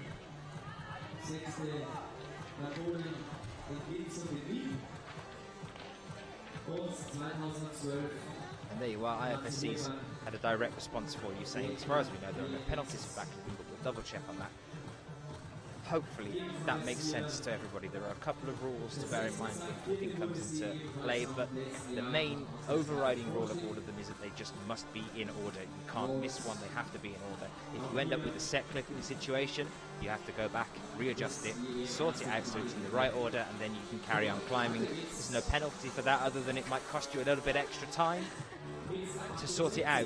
And there is a time limit on their climbs here as well. When we get to the final, they have 8 minutes. There's a total time to try and complete the route in.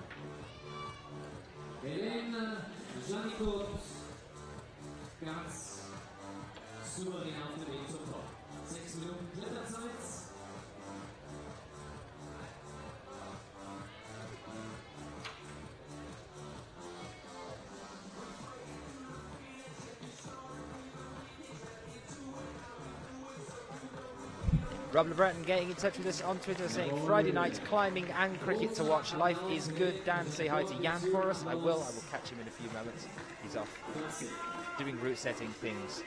Also a shout out from you, to you guys from Mike to say hi to everybody over there in Oz, and how are you all getting on with mourning the loss of the Ashes just recently. You can get in touch with Mike on Twitter. She's off. No arguing though, please. We like to keep the chat room clean. Primizic here for Slovenia. Climbing on men's route 2. Primizic at bouldering competitions as well. We are seeing more and more athletes double up, compete in both. The interesting thing about the Slovenian athletes is that most of them train, even for the lead season, on a bouldering wall. They have a bouldering gym. I'm pretty sure in saying that the first lead official gym wall has been built in Slovenia now, but for a very long time they trained in bouldering only gyms, and they're not even really gyms, they're sort of garages that have been converted into different things. It's really interesting to see these guys train. They run in circuits, 70 plus holds, they have to memorize on the spot, and they move around in circuits in their gym. This is Primizic, who was born in Kran, lives in Skopje Loka, 17th at the end of 2012 on the World Cup rankings, first at the Male Juniors European Youth Cup in Kran 2011, and 5th at the IFSC Climbing World Cup at Kran in 2011 as well. 8th at the Rockmaster DD Bouldering in Arco in 2012.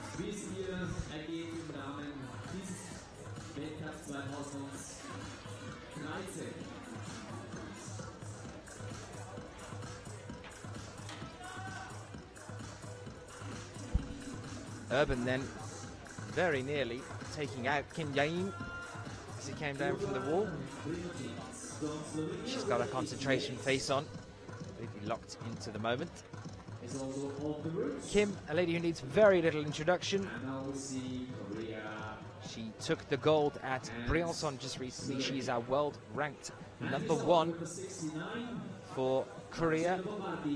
Lives in Seoul with her 2 brothers as well, Kim Ya-ha and Kim Ya-bi. We've got Kim Ya-bi here with us at the moment as well, and Kim Jae-in currently climbing on the wall. Kim Ya-ha, if you are watching, hello to you. And the Yas, or the Jars, have just opened up their own family gym in Seoul, which is called the Jars. See some pictures on that. Converted this huge old warehouse into a new climbing gym, and they actually set there themselves as well. They've just started out on that family venture. Rob LeBreton saying, "Steady on, Dan and Mike. We're on our way back. See you in Canada." Not from me, Rob. Not from me. So, ladies and gentlemen, with 89 here on So the interesting thing throughout this competition is going to be seeing how Kim Yain and Nina Markovic get on. They're the two athletes that have been switching the gold and silver medals since the start of this year.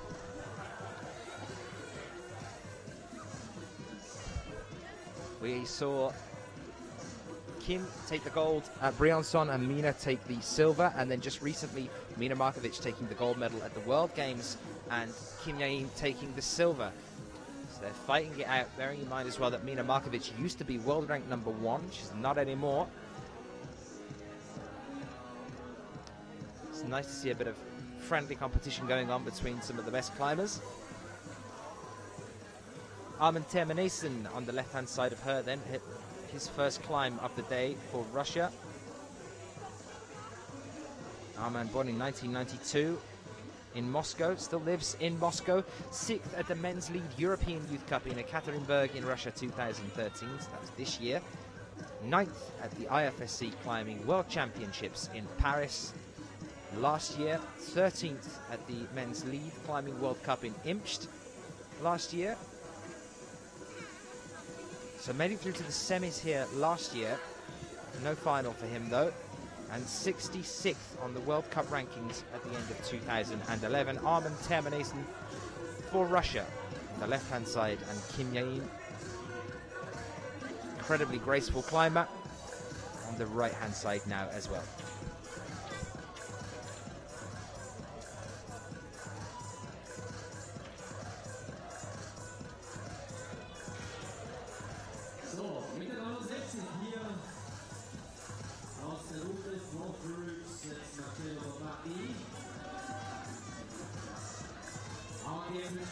Hier für unsere beiden Damen, Korea und Slovenia.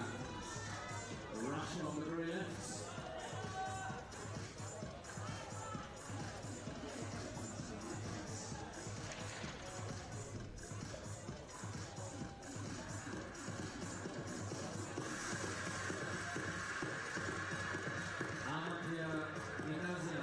From Russia.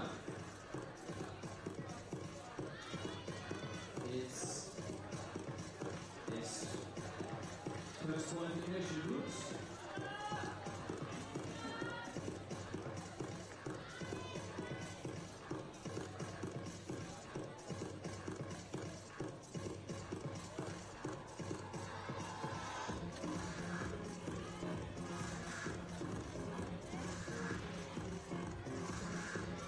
So, links außen kommt dazu, links 90. Min from Korea. Und jetzt ganz gleich und in diesen Augenblick die Schultern aufwärmen. Begrüßen Applaus für unseren Jürgen Schubert.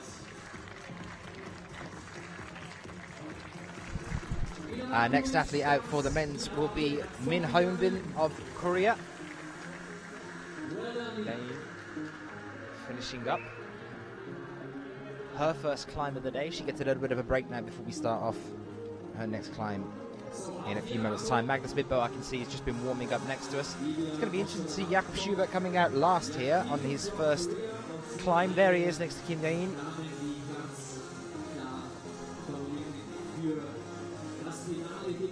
But he is here,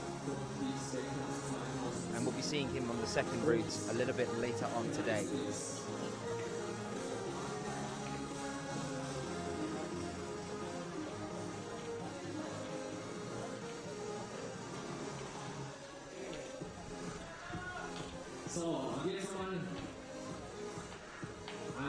Min Hyun-bin then for Korea. With his first climb, born in 1989, he's also from Seoul. He's the Asian Continental Champion in 2010. First at the IFSC Climbing World Cup in Mokpo last year.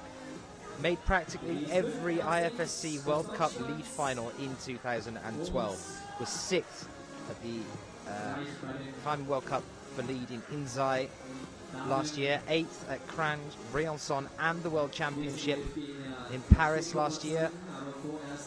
And was 13th this year at the Briançon IFSC Lead World Cup 2013. So let's hope that he can get back into the finals here at the second World Cup of the year. He's a man that we're used to seeing through to the finals.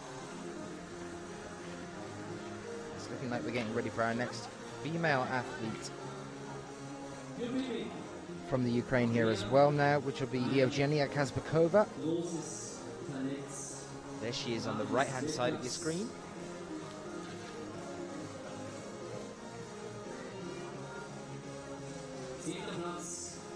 Born in 1996, 5th at the Female Youth A Boulder European Youth Championships in Grindelwald this year, 7th at the European Youth Cup in Zemozak last year, 35th at the World Championships in Paris.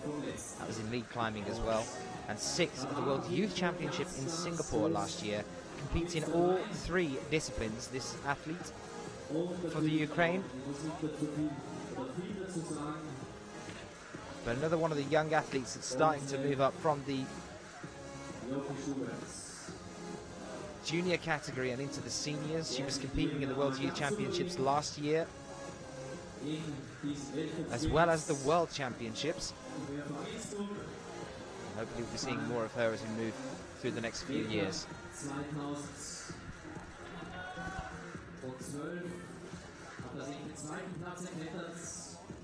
Und dieses Jahr schaut natürlich wieder ganz nach oben. 4. Platz war letztes Jahr beim Nordic Cup und der Austrias Cup in Allein Rums. Für Björn GSDM in Graz beide Male gewonnen. Und ganz vorne dabei auch beim Weltcup mit Kitzbühel, da ist er schon am Stocken gewesen. Und zwar nicht nur am Stocken, sondern am Kanto. Unser Jogi Schulz.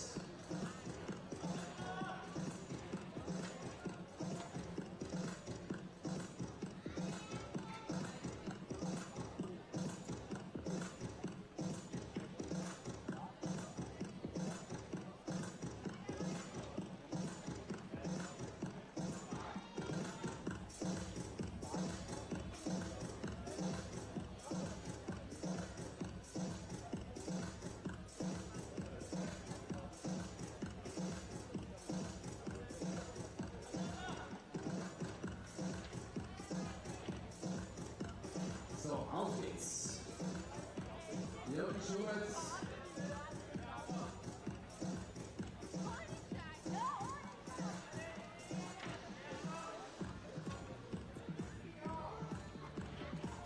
So, großer Applaus hier für die Denise. Bei denen ist es auch gleich mal hier wieder sauber. Da wird auch hier gleich bei den Damen geputzt. Ebenso nach Evgenia Kazbekova, die hier auf der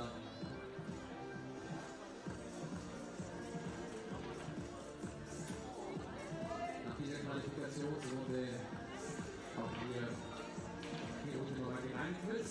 The cleaning, ladies and gentlemen, within the women routes in the next, after the next line. So, jetzt geht's ab zum Top hier für Jogi Schulz.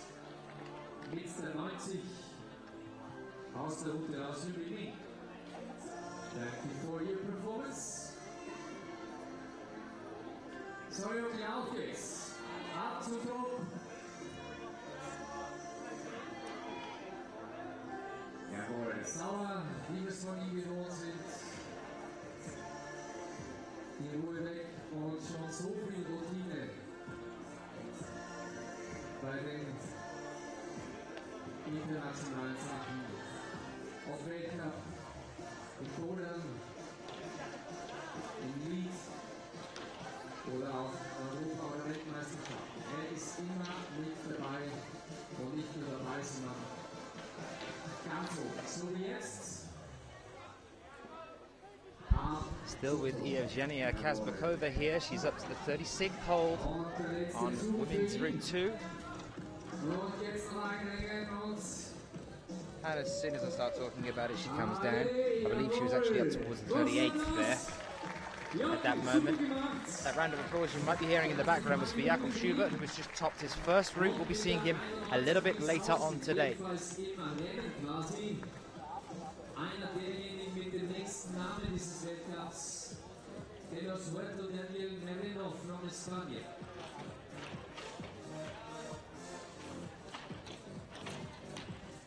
So, der Jockey kriegt von mir Hackel, nicht nur weil er gut geklettert ist, sondern weil es da weitergeht. So, auf der rechten, ganz außen mit der 18. Hier kennen Sie von vorhin, bei den Damen wechselt hier jetzt bereits Tina Johnson-Hassas in ihrer zweiten Route.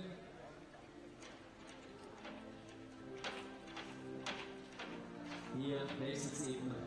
So Daniel Moreno de los Puerto on the wall. Now we'll talk about him in a few moments' time for Spain. He's just starting his climb here.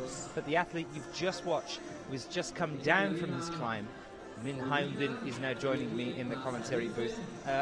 Hyun-bin, how have you found today? Was it a good climb for you? I think yes, but I don't like to slap, you know, because I'm short. I think maybe Ramon same like me, because I was short, I was too hard for the slap, you know. Yeah. So you found some difficulty with being one of the shorter athletes at the start of this route? Yeah, it's a begin, but I think no problem, because I will have more power, endurance, and that be okay. And you've got another climb still yet to come, so you've got another one here. How are the conditions? How's the weather for you and the grip on the wall? I don't know, a little sleepy, but maybe getting better, I think. It's quite cool enough for you to climb? It's not hot or it's not bothering you at all, the conditions? It's not so bad, but not so good. Talk to me a little bit about Briançon for you at the start of this year as well. How was that for you? I mean, 13th overall, how was it? The last moves, I know the dead hold, but I know that hold is more deeper, you know. So I got the more, almost same Jakob. He's falling, sleep the feet. So I have the more, but I didn't. Sometimes, you know, so sleep. Yeah. How was the end of last year, between the end of last year and the start of this one for you? What have you guys been doing? I mean, do you go back home to Seoul? What do you train there? Yeah, back in Seoul. And, you know, this year I trained, last month I trained in Innsbruck. You moved out and stayed with the Austrians? Yes, a month. I trained with cool guys, Jakob and Mario, and so many good people, and I love it. Yeah. The training center there is fantastic, isn't it? I mean, the bouldering gym is very small. Did you find? Yes, but you know, I like lead climbing more. So. And the lead there is it's all in like a circle. It's like a cylinder room, isn't it? It's very, very tall as well. So you were staying out there with Jakob and Mario. Did you train every day? Did you go out on rock? What were you doing? We did 2-day climbing and 1 day rest, the circuit. And then if we got some rest day, we go to the lake and chill. Something, yes. It's cool. So you had a nice little relaxing time there as well. It's very nice, very peaceful. It's, you know, the Seoul is so busy. Every people is busy, so yeah. Talk to me a little bit about climbing in Seoul and climbing in South Korea in general, how it is over there. I mean, obviously you have Kim Yain and the Jars that are around there. I climb alone. No, I know, but I mean how climbing is received over there. Is it a popular sport in Korea? Now it's a few years ago, it's not so good, but now it's getting better, getting better every month, every year. They know what is climbing, and they want to do some bouldering, and yeah, they can climbing gym so many people. Yeah, now it's getting better. That's really good to hear. Now, last year you had a gold medal. Was it Mokpo for you? Yeah, I did it. And was that the first time you'd been on top of the IFSC podium? Yeah, the first time, and first place is so good. Are you looking forward to the Asia tour for us this year as well? When we go over to Imst and we go to China, Japan, and Korea, you'll be there at all of those? I want it. No, I mean this year. Are you looking forward to it? Are you excited for this year? Yes, but maybe I can't go the China because I have some national. We have very big competition like the other sports. Yes, so maybe I can go China, but without China and every World Cup I can go. You've got some tweets coming in here, which I obviously can't read, but I'm sure that you probably can on this one. I can't. This is Japanese. Ah! I thought they were trying to get in touch with you as soon as you started climbing. Is there anything, talking rather, is there anything you want to say to anyone back home in Korean? It's fine, you can talk. Oh, nothing. No? You got people watching back home? Maybe they are watching. Okay. Thanks to the watching, the climbing, and I love you guys. Thank you very much. Min, thank you very much for talking to us. I wish you all the best at the competition. Yeah, thank you very much.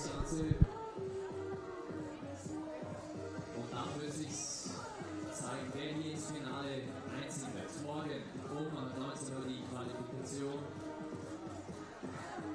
Morgen um 19 Uhr die Präsentation der Finalisten, wollte ich sagen. Und dann werden wir sehen, wer diesen Weltcup-E-Vorstieg für sich entscheidet hier. Die nächstes.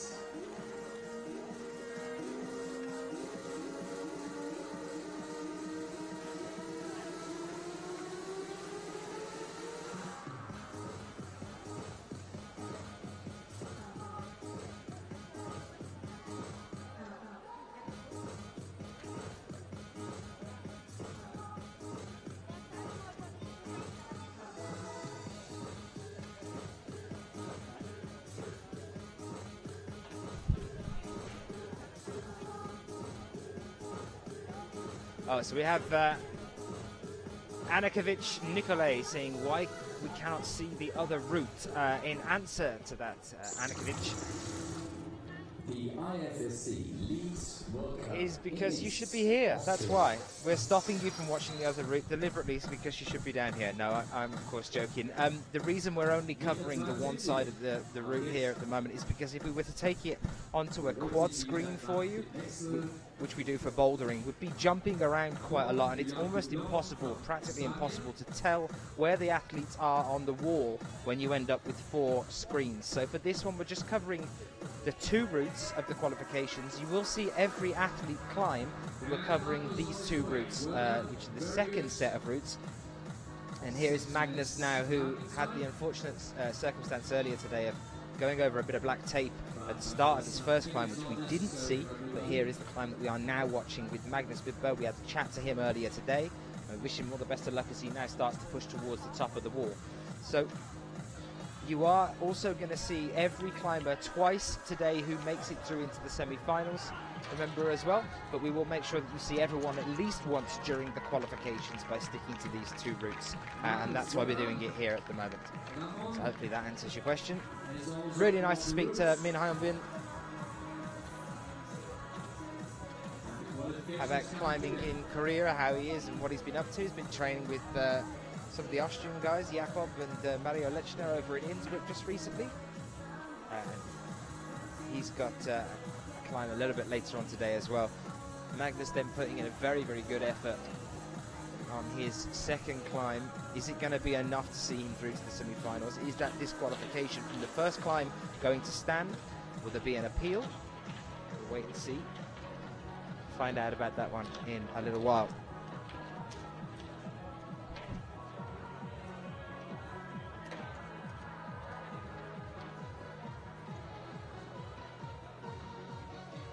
So just whilst the wall is being cleaned, we've got a bit of a break in proceedings on the female routes at the moment. We're going to have a brief look now at the results as they stand from Route 1. So this is the one that we haven't been watching so far. These are how the athletes have done on their first climb so far here. So Sachiyama and Jakob Schubert, the only 2 athletes at the top, despite the fact Magnus Midbo did top on his first climb. But then obviously with the black tape incident, we're not sure whether he's going to be reduced to 9 by the looks of things as well. So whether there'll be an appeal, I'm not sure. But those are the results for the top 9. Here, the second section here from the first climb.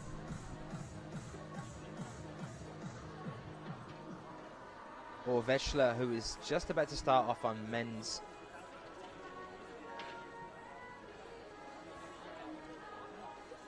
Route 2 as well. So we are now over halfway, definitely, as Magnus has just started his second climb. There's a few other here that are capping out at 9. Could be interesting to see whether maybe they've crossed the line as well. It is very, very narrow. You can see just now this Christoph Hanke is climbing. Just see it from the far out point view of the wall. He's climbing right next to that black tape. It does go right next to the female route as well.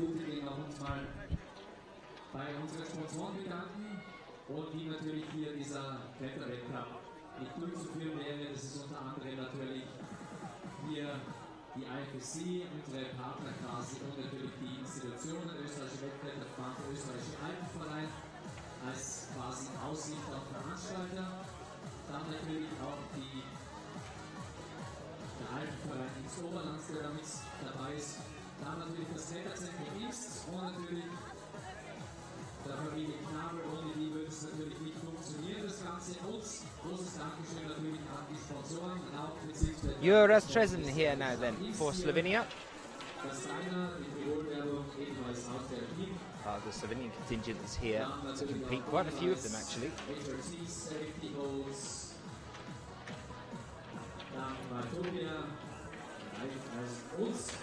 He's born in Kran, now lives in Skopje Loka, born in 1993, came 37th at the men's lead IFSC Climbing World Cup in Kran in 2012, 3rd at the Male Juniors World Youth Championship in Singapore last year as well, so was still competing at the World Youths, has podiumed several times on the youth circuits, qualified for the semis several times in the senior category IFSC World Cups during 2011. So we have seen him qualify for semi-finals before. Can he do the same here today? We're just about to get things back started again with the female routes now that they have finished being cleaned.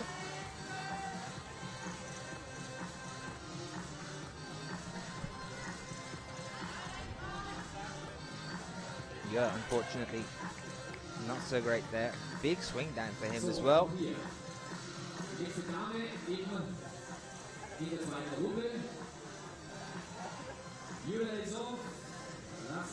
And Christoph Hanke is down as well. We have Sebastian Halenki about to start on his second climb. We'll be seeing his climb in a few moments' time. Here is the Kathina Golovina of Russia, starting off the halfway point for us on the women's route as well. So we are over halfway, guys.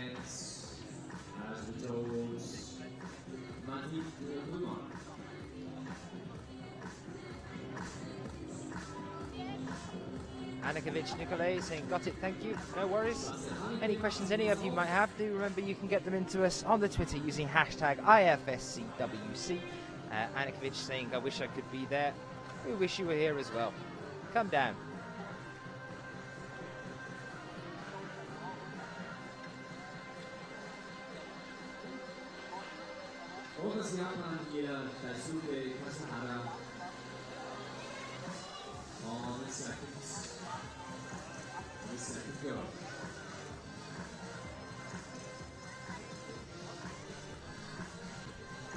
So here is Sebastian Halenki.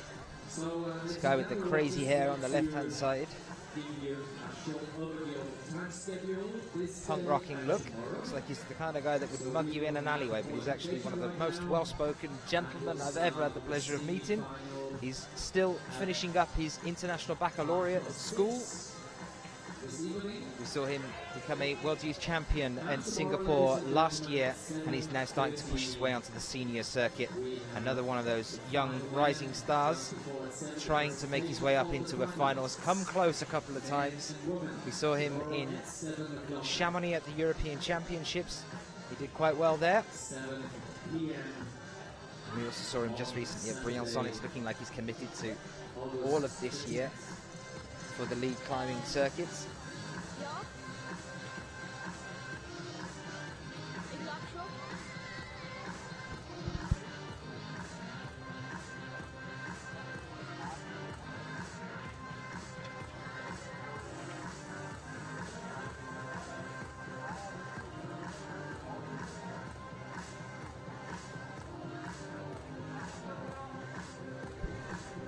Well, we've been lucky so far with the weather. It's brightened a little bit. The clouds are sort of staying away from us. Keep our fingers crossed as we move through the rest of the competition, especially into this evening as well for the semi-finals, in the hope that we won't have any rain here at the venue. Not for the climbers will be fine. I just don't want the couch to get wet. I'm a little bit further out than those guys. We're talking to a few more of the athletes in a few moments' time. I'm going to try and track down some of the guys that are finishing up, that are at the bottom of the wall.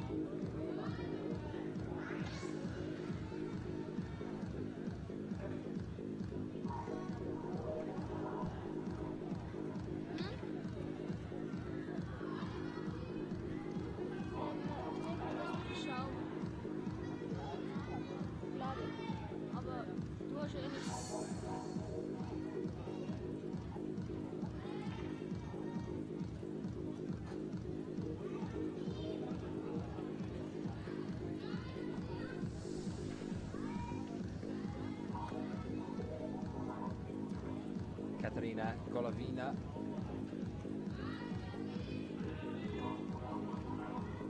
Getting quite a bit of support from the crowd that's gathered here at the bottom of the wall.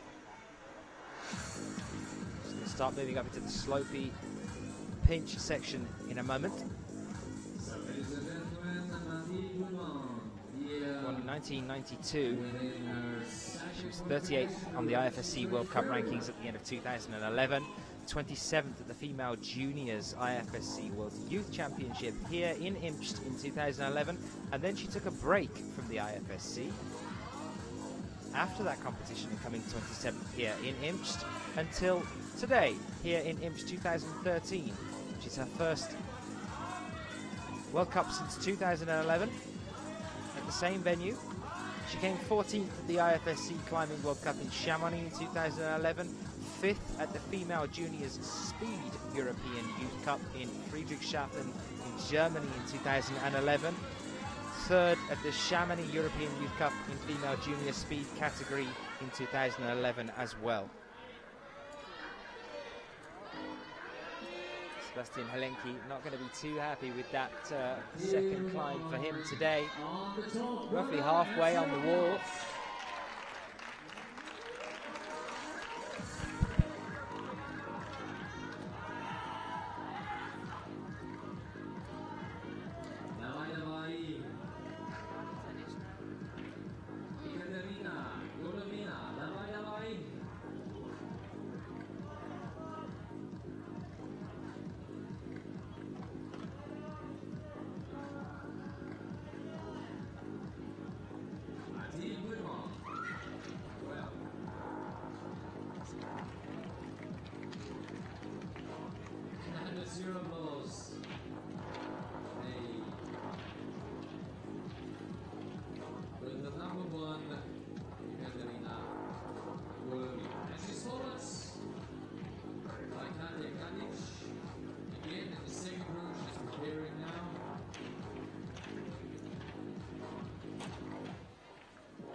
Thomas Tauporn now on the wall for Germany, next to Katja Kadich of Slovenia. Thomas Tauporn, several times seen on the podium in the bouldering category, on in Log Dragomir in 2012.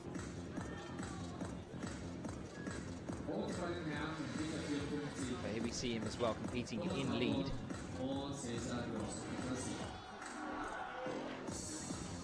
Born in 1991 in Shenzhen, also known as Shorty to his friends. He was the German junior champion in 2006, and he's been the German junior champion 5 times. He climbs in all 3 disciplines and started in 1999. Began his competition climbing career in 2004. Also came 3rd at the IFSC World Cup in Huaji in China in 2010. So he's been on the podium a few times. As I said, we saw him in Log Dragomir at the bouldering, taking a podium position there as well. Still relatively young, born in 1991.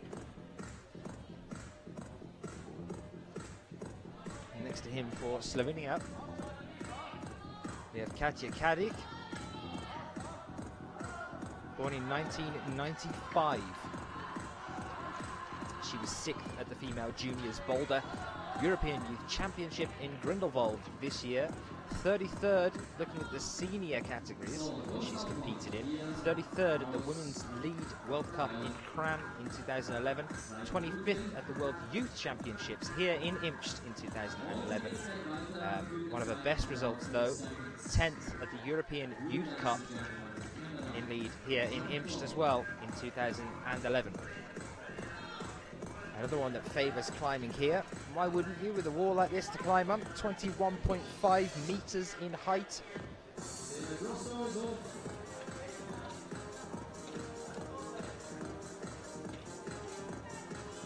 As I mentioned at the very beginning as well, on an average day when it's not a competition and people are able to come out here and climb, there are over 200 different routes on this wall alone. The outside section, there's also the whole indoor section. A little bit further up the hill in the pyramid. It's located just next to us. With the boulder section as well.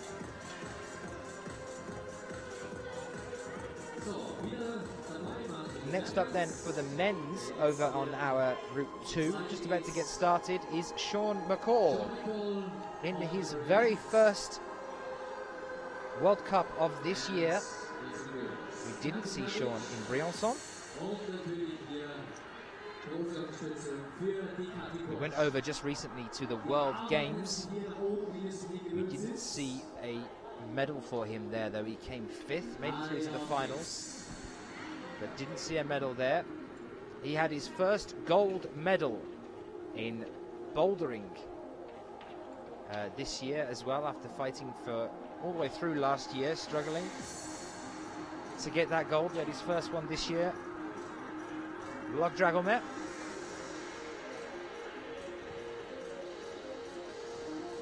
For those of you that are joining us as well that want to have a brief look at the results and the scores so far, the IFSC have very kindly just posted a link up on Twitter saying we're over halfway through the League World Cup Imst qualifications for 2013.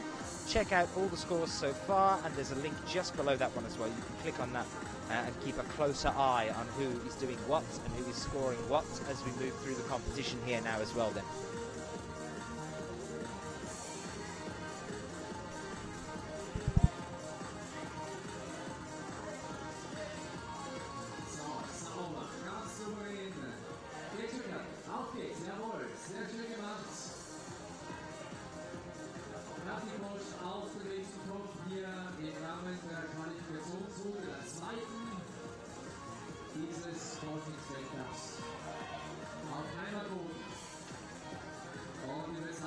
If you have anyone in particular in mind that you'd like us to interview or have a chat to, also get in touch with us on Twitter using the hashtag IFSCWC. Here's Sean moving up now on the left, and Katja Kadich still fighting it out up onto the 38th hold now. And adapt. 38 plus. Big drop for her there before the relay quarter.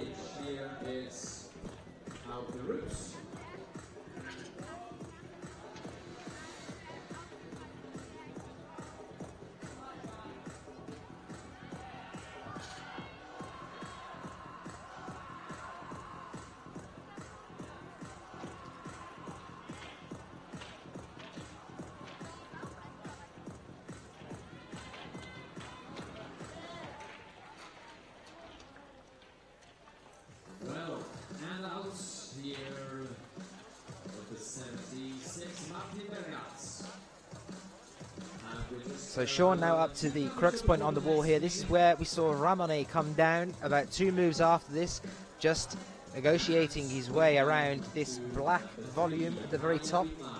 Sean is now on the 37th hold of a total of 41. Very close here to securing a top.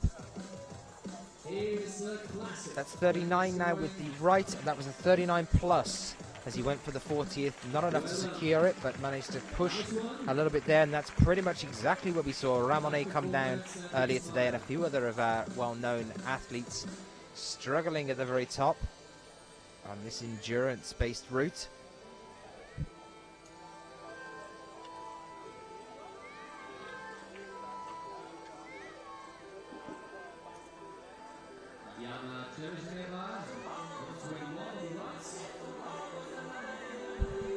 Maja Vidmar now for Slovenia as well on her second climb of the day over here on women's Route 2. We'll be taking a short break when we finish up here for a few hours. We are back for the semi-finals at around 20 past 6. That's PM, that's local time to us here in Imst. See who our 26 and 26 are making it through.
Okay, so just joining us now as we start to watch Maja as she starts to push up and towards the sloper section on the wall with women's Route 2.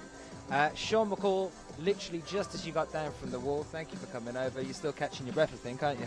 Yeah, I am, but this is a really nice couch we got here, so I'm excited to be here. You're going to stay here for a little bit? Yeah, I'm going to recover a bit. Pretty sure I made semis, so yeah, 4 or 5 hours. Well, 6 hours, almost 7 till semifinals, so get a good break and get psyched up for the next route. Is it weird doing the semis on the same day as the qualifications? Do you think that's going to be an unusual thing for you? I think it's the first time in my career that I've done 2 routes on the same day, barring any weird technicals or anything, but I don't know, personally, I prefer to see 2 and 2. I think it's a little bit nicer. You do a full day, you get a good night's sleep, semifinals in the morning, hopefully you make finals, and then you get a route in the afternoon. I understand why they did it. I mean, with a venue like this, they can have all the routes up right now. They do semifinals, and tomorrow, hopefully I make finals, and I'll get the whole day to rest before the final round. So you said as soon as you sat down that was so much better than the first climb for you. Now we're only watching the second, so we've only seen that climb for you so far today. What was it about the first one that was the problem for you? Well, let's start by saying that this is the first time I've ever competed on this outside wall in Imst, and it's always scared me. It's just a really scary wall. I mean, it's 20 meters. My climbing style is, yeah, I guess you could say compression, short, powerful, and this is long. They do really well with the volume, so I'm really excited to see that.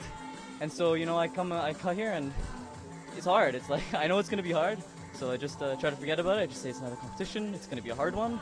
And, you know, like I said, I'm always happy when I'm in finals. Hopefully I'll be in finals. But yeah, like I was saying, for the first one, I was on the red route outright, and it was a little bit more slabby, super technical, and really awkward moves at the beginning. And then the second half of the route was normal, we could say. And so I was really I was scared, I was nervous. There was a thing with the black tape at the bottom that a couple of competitors, including Magnus and Jure from Slovenia, that stepped over it slightly, and so I had that in the back of my head, make sure I didn't do that.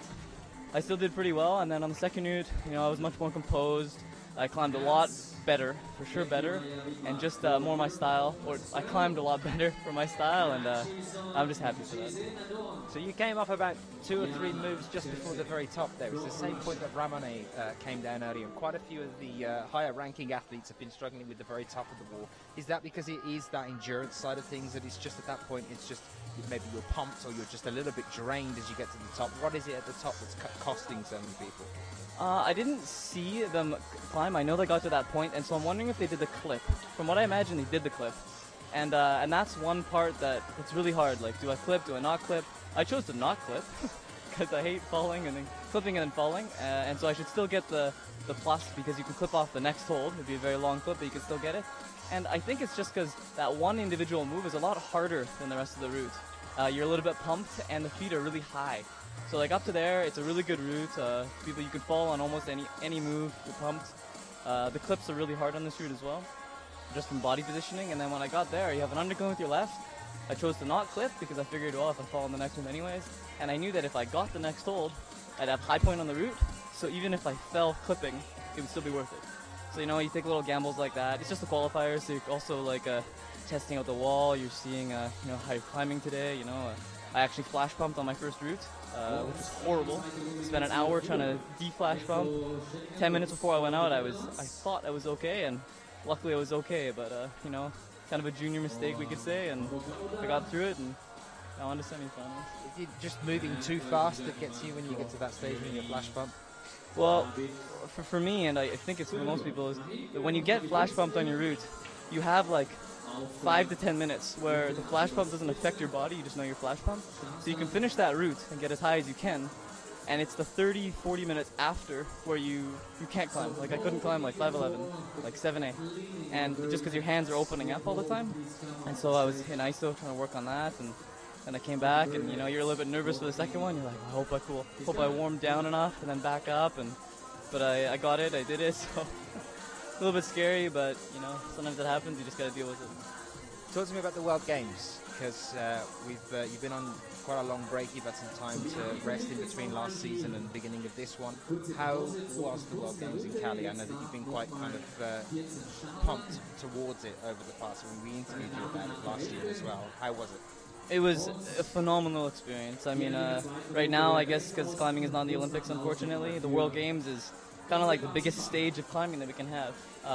The hardest part, I would say, for the World Games is that it was hosted in Colombia, and I thought they did a great job. The biggest thing was for the climbing portion was that the wall, they had to build a brand new wall, and down there in South America, the walls are still, we can say, in development. They have a few good ones, and they tried really hard to make a good wall, and it was pretty good. And also the holds. There maybe wasn't enough different types of holds. I know they had a whole bunch of top 30. I know that the route setters brought another type of holds. But I felt like the routes, they could have been a little bit better. Maybe I'm just too pessimistic, or I don't know. Being picky. Too picky, I don't know. Maybe, but after being in Europe and having the World Championships in Paris, which is by far the best event in the history of climbing, we could say. It's hard, and it's really hard to make an event that's better than Paris, and so I thought they did a really good job, and so I had a lot of fun. And the best part of the weekend, I have to say, was the closing ceremonies.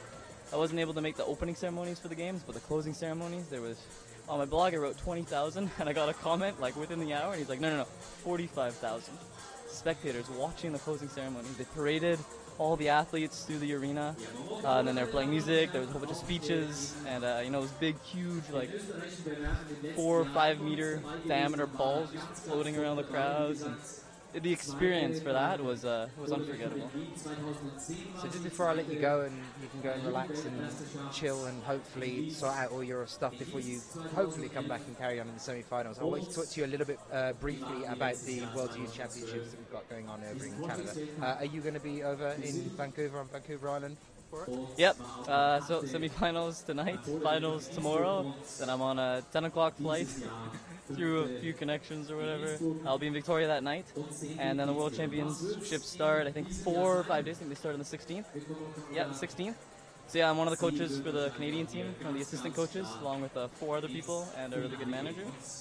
You know you've got it easy, by the way. We have to drive home after this one from here to Birmingham in England, and then fly to the World Youth Championships, and then fly back to go to Munich. No, but talk to me about the arrangement that's going on over there. Obviously, you're quite close to Commander as well. You've done coaching for the youth team for Canada as well. We saw you last year in Singapore. Is there a lot of excitement going on over there with not just from the guys, but from people that are out there in the climbing scene in general in Canada? I think so. I mean, it's probably the biggest competitions that have ever been held in North America. To have it in Canada, so close to my home, I'm really excited. I just want to go back, you know, be a part of it, obviously coach everyone, and I hope the Canadian team does phenomenal. We had our training camp at the wall. I mean, the wall, it's amazing. It's 18 meters tall, lots of climbing space. The hardest part is going to be the qualifiers. To have 6 routes up on one wall is always hard. I think they're going to do great. They're going to do a great job. They have great staff. Obviously, Commander's been working super hard to get it all prepared. They have like 4 Wi-Fi setups. They're going to have one for just general. They're going to have one for the coaches. They're going to so many little things that she's really trying to get perfect. So I think it's going to go great. And then there's always the things that you can't see. You know, like maybe some bad weather, maybe. The wall's quite covered though, isn't it? It's like it's in its own shed almost. Yeah, even if it's bad weather, it's not going to hurt the climbers. It's just the crowd's just going to be really mad. I mean, they have tents too, so that'll be good. But you know, like standing in a tent trying to see the couple 20 meters away is always a challenge. But I'm really excited for it, and there's a really good hype around it. They just put together a radio broadcast. You know, the people with the really deep voices that do the monster truck rallies. Yeah, so they have a full like 30-second commercial with that voice, and I was ecstatic about it. I think it's hilarious. It's so good. Coming to Canada this year. Exactly, it's exactly it. And, if you haven't heard it, I mean, go find it somewhere. I think I posted it on somewhere. Just go find it. It's really good. So we have Canada coming up, the World Youth Champs. You're going to go over there. You're going to be coaching some of the guys, and then from there, is it back over to Munich for you? Yeah, that's right. So I do 4 transatlantic in 4 weeks. Went to Cali, Imst, back to Victoria, then I get 2 days in Vancouver, see my family, see my friends, and then straight to Munich and bouldering. 2 lead, 1 bouldering, then you know it's like 1 week off, 3 weeks on, 1 week off, 3 weeks on, but then I'll be in full stride lead competitions. Last question before I let you go. In terms of the other athletes that we see around these places, I spoke to Mina Markovic yesterday evening. She's just got back from the World Games, I think the day before or that day. I know that, you know, obviously you've jumped across as well. For the amount of travelling that you guys have to do in general, the guys that really stick with the season throughout the year, does it become a problem? Is there a point in the year where you just suddenly get very lethargic, tired, and you realise that you're kind of maybe overdoing it with your body at any one point? I mean, every competitor is a little bit different. I've been competing and traveling so much since I was, well, let's say 13 or 14 years old, so over a decade of traveling like this. For me, it doesn't affect me until a certain point. Maybe my standard or maybe my upper limit's a little bit higher. Last year I did 9 competitions on 9 back-to-back weekends, and I got sick at 8.5. So I was sick for Crohn's last year. I was coming back from Venezuela. I didn't sleep for 2 days. I was eating maybe questionable food. And it was a great experience, but yeah, I did get sick, and so 9. So if I can do 8, 8's good, 9's bad. And you know, for some competitors, I know that they don't like doing more than 3 or 4. We try not to have more than 3 World Cups on back-to-back weekends. We always like to have a week break, and there's always a mandatory week break between continental competitions. So they're not supposed to have like Imst and then Korea on back-to-back weekends because of the travel. But the more you get used to it, the more it just becomes easy. I mean, I'm really proud to announce I just got my status for Lufthansa, so now I get access to the lounges. So, you know, that's even easier for traveling, and I'm really psyched on that. As funny as it may sound, but... So, you know, and also maybe some of the younger competitors that aren't as used to traveling, maybe 1 or 2 transatlantic flights, you know, they're tired, especially for the first 2-3 days. I know what happens with the Canadian team, and you know, after a while, you just get used to it. The jet lag kind of doesn't happen anymore. I don't know. I mean, I sleep like 7 hours a night right now, which is not a lot for me, but I feel fine. I'm climbing great, so you know, you can't really do anything about it. So you just forget about it. You climb and eat healthily. What was the worst competition that you've ever done? In terms of, was the one that, because I'm frequently talking about, I mean, obviously you had your first gold in the bouldering last, the season this year, which was a massive leap forward for you. Obviously you were battling for that all year last year. You just missed out on it at Munich in 2012, but I've never really spoke to you about one that you've had a bad competition at. And if there was one, what do you think it was? Do you think it was the fact that you were tired, or was it the fact that your head wasn't in it? It's a really good question. It's hard for athletes because usually well, especially me, I just try to forget about the bad ones, focus on the good ones. I'm not trying to bring you down, I promise. It's good to think about the bad ones that you probably learn the most from ones that you fail on, especially with outside climbing and stuff. But I mean, thinking about it, back in like 2009 and 2010, there was the World Championships in 2009 in Avilés in Spain. And, I was kind of just trying to make that transition from junior to senior, and I didn't make semifinals in either category. I finished like 26th in bouldering, 20 made it to semis, and I finished like just something awful in lead, like 43rd or something. And, I was still like, I had all my junior world championship titles, and, I had made semifinals in lead, and I hadn't made a finals yet, but, I was psyched, and I don't know, for some reason, maybe I hadn't been training as much. I think I don't even remember. I don't remember, but I didn't make semifinals in either of those. And then I don't know if it was later that year or the year before or the year after. I didn't make semifinals in one of the lead World Cups, also in Spain, funny enough. But and so that was, I think, the one semifinals that I didn't make in lead.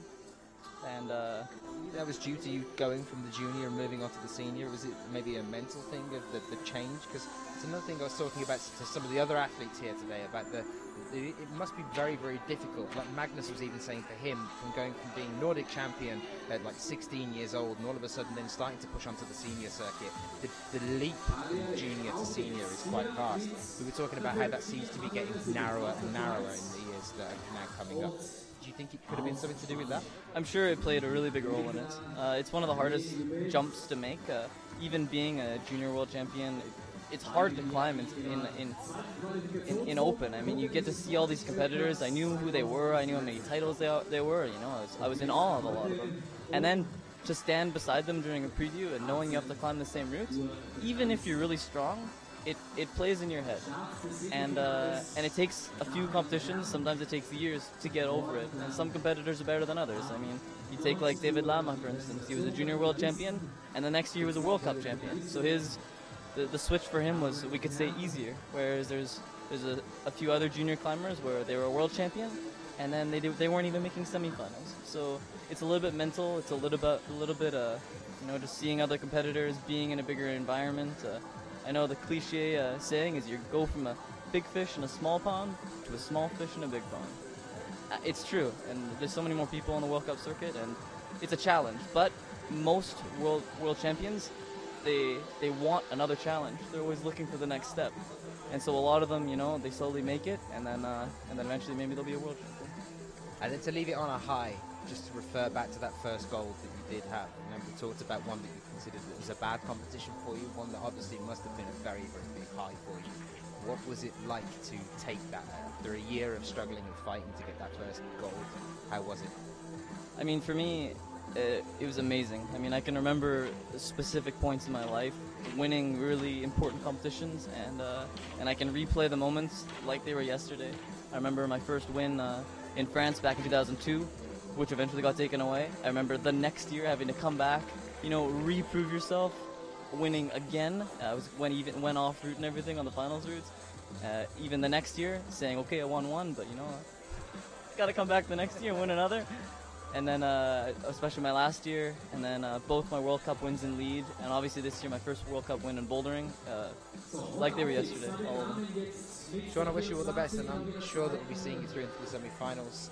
Whatever happens, you come and have a chat to us during the semis and the finals? Yeah, I'll try. Sean, thank you for being with us. Thanks, Dan. Sean McCall, coming to have a bit of a chat with us about how he's finding the comp here so far today.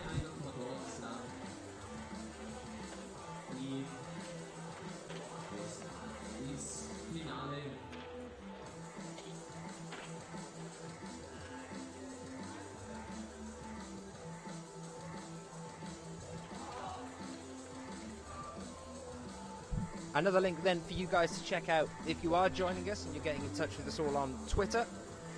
The IFSC have just posted up the World Youth Championship radio ad that Sean was just chatting about with the deep voice.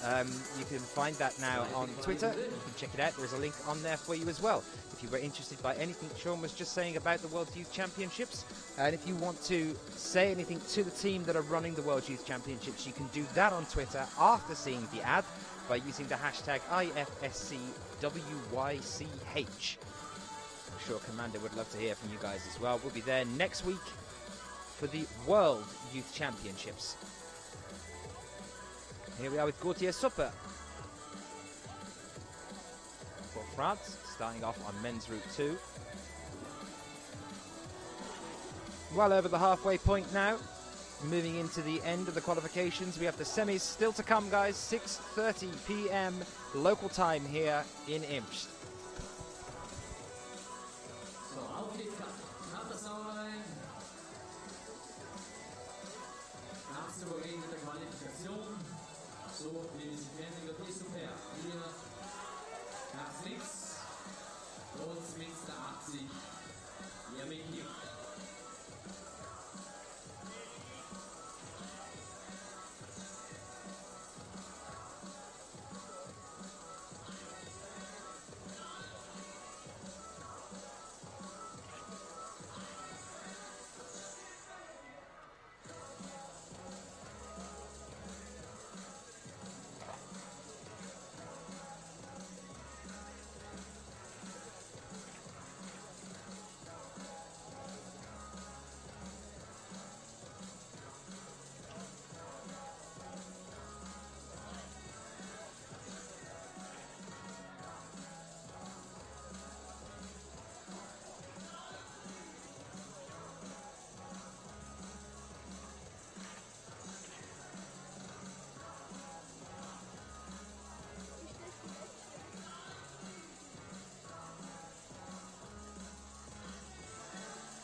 We had someone asking earlier whether we would see anyone from the Netherlands here today. Here's one of them, Nicky van Bergen, now on the right-hand side of your screen.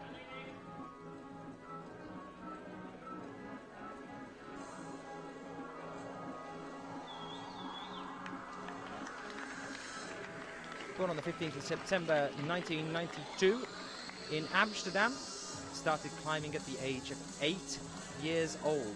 Came 16th at the IFSC Climbing World Cup in Atlanta last year. 15th at Kran. 3rd at the Female Juniors European Youth Cup in Veliko Tarnovo in Bulgaria 2011. Nicky van Bergen now pushing up to about the halfway point on the women's route 2. And in just a few moments' time, I've just been and had a chat to him. We're going to be talking to our chief route setter here, Paul de Wilde, who is the man that's provided these routes with his team. And we'll talk about how he's finding the qualifications and what we might have in store for the semis and the finals as we move through the competition here in Imst. He'll be talking to us in just a few moments' time.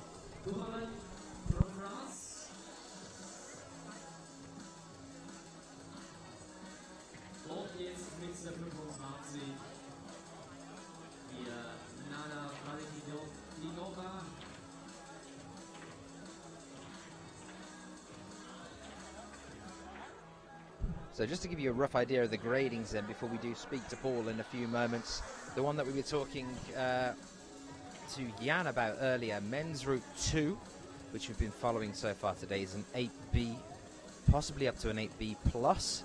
Women's Route 2 that we're now watching Nikki on is an 8A to an 8A plus.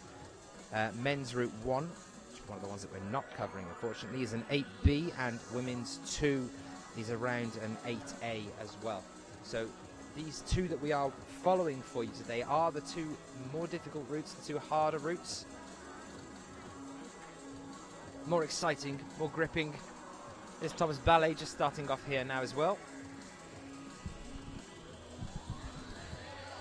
For France, Ballet just had a birthday. He was born on the 1st of August 1989. 1 meter 73 in height, 62 kilograms in weight. Has been a member of the French climbing team since 2008. He trains at the wall of Lyon and Arnas. Listed as strengths are technical and dynamic type routes, and as a weakness, psychological and staying calm. So psychological side of things, we're talking to Sean about the effects psychology can have on you on a wall like this. McCall saying that he himself was a little bit daunted by this wall. It is massive. Nikki just coming off before the roof there, unfortunately.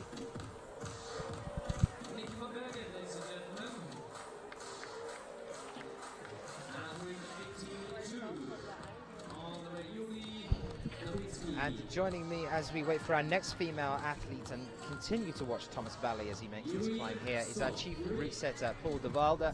Paul, how have you found today? Has it gone according to plan? Yeah, exactly. Yeah. The only thing which is not the same as we expected is the weather. The weather is much more better than the weather forecast have planned, so it's perfect. Yeah. Was there any surprises for you on the wall today, particularly on men's route 2 that we're looking at here? We've seen a lot of athletes at the very, very top. Ramon and Sean McCall both getting to that point and just before the very top coming down. Is that intentional? Is that something that you plan to happen, that would be the hardest point on the wall, the crooks? I don't understand exactly what you mean. No, we are never sure about what's going to happen. Mostly in the qualification, because we don't have a lot of time to spend on this kind of routes, so we have to take very fast decisions, and sometimes it's working and sometimes it's not working. But for the semi and for the finals, we have more time to think about what we exactly want. So yes, it's a kind of surprise, but that's climbing. What has it been like for you working on a wall of this size?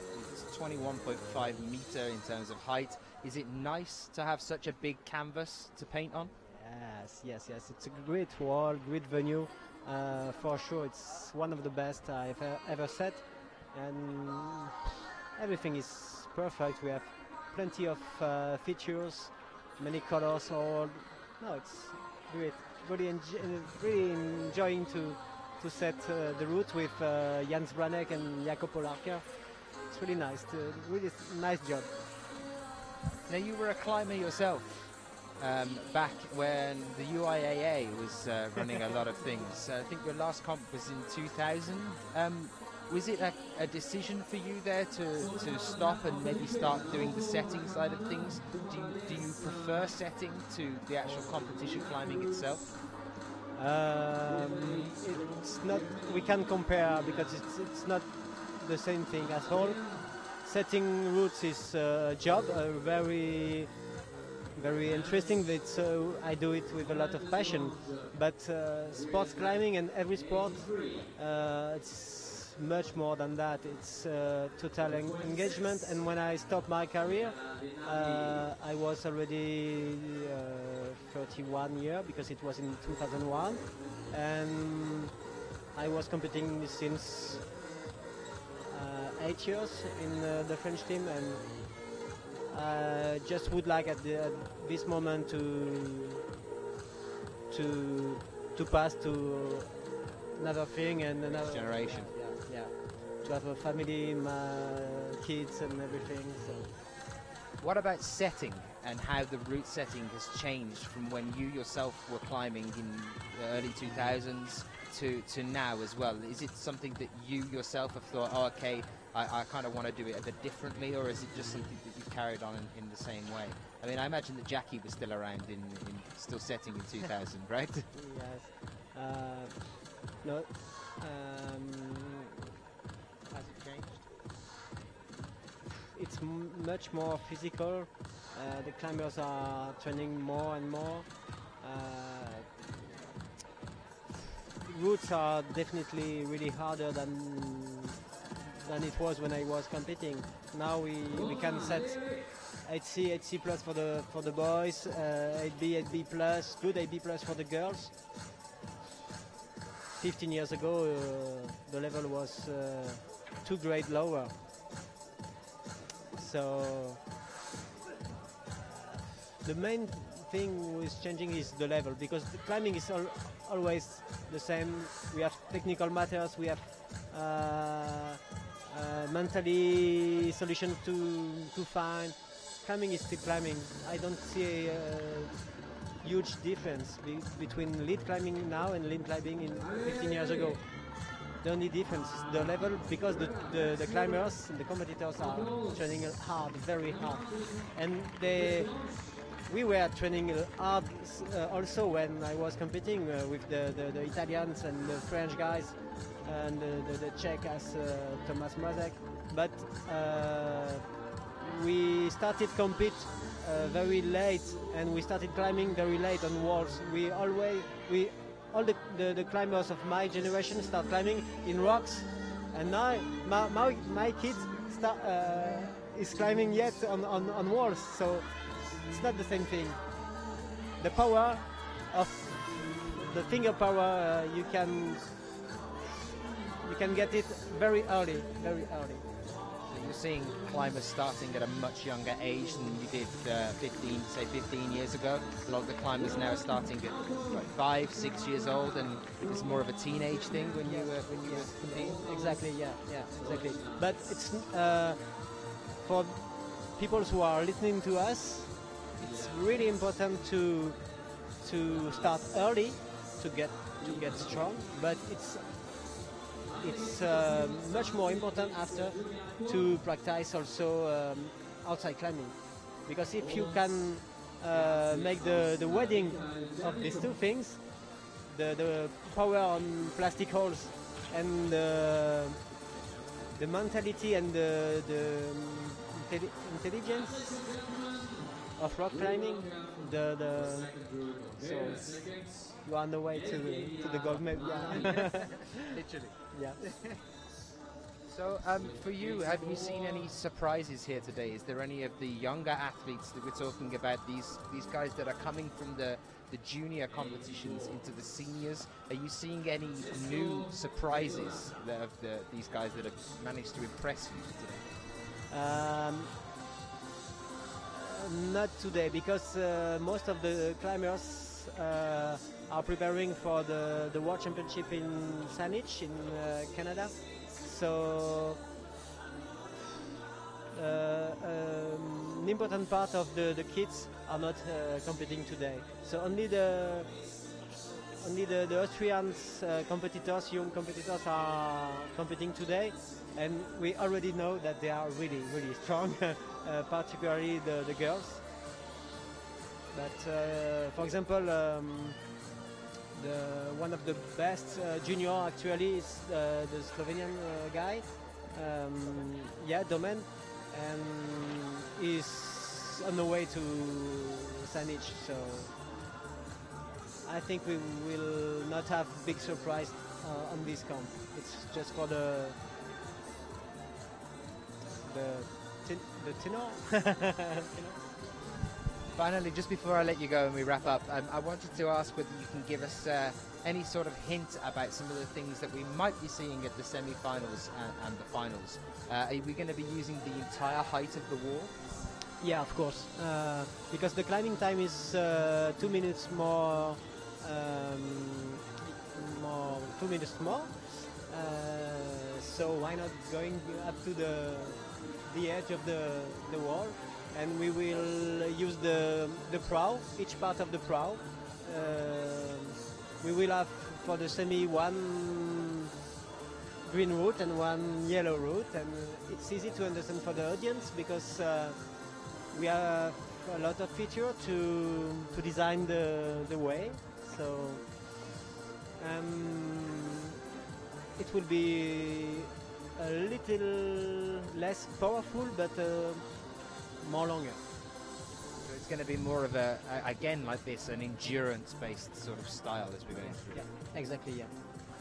Paul, thank you very much for talking to us, and hopefully we'll have a chat later on as well at some point. Okay, thank you, Dean. Thank you, Paul. It's Paul de Vala, who is chief route setter here in Imst.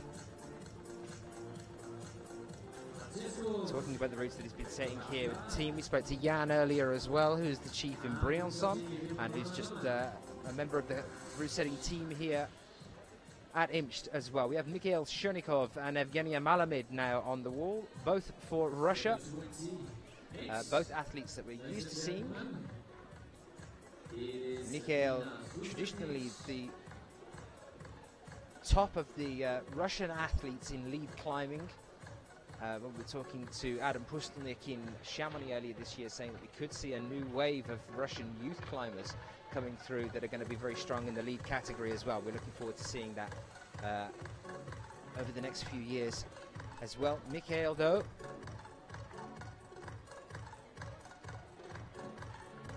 born in 1985 in Voronezh.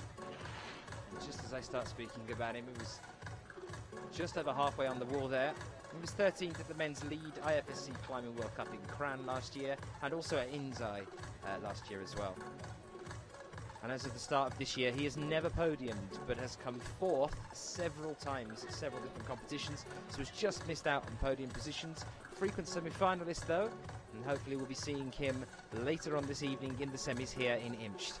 Next to him, still climbing, Evgenia Malamid. Born in 1987, also from Voronezh.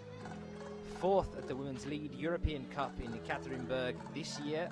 Seventh at the Women's Lead Climbing World Cup in Kran last year. Ninth at Inzai. 11th at Mokpo. And 8th at Zinning. That was all last year as well. She also came third at the Rockmaster in the lead for 2012 at Arco. Here she is making her climb now then.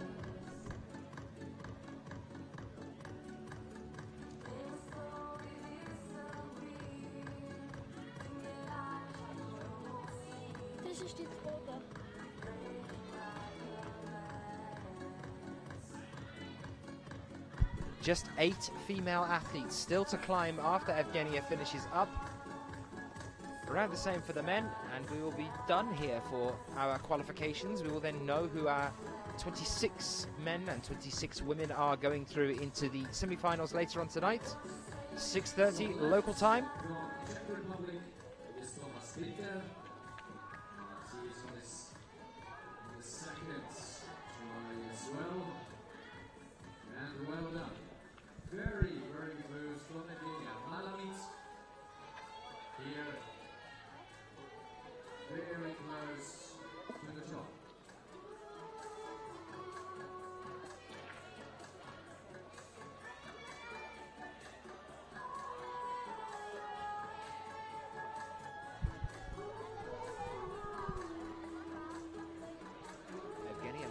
Last few moves here now on this route.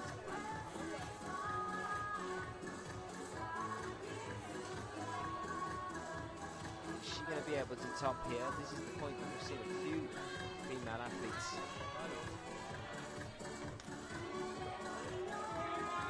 get themselves into a little bit of difficulty. Can she secure this? And unfortunately timed out. Instead of just coming down through any mistake of her own, just ran out of time unfortunately, so she's been called down from the wall. Very good effort from her there, though. Thomas Binter here now, the Czech Republic. And 85.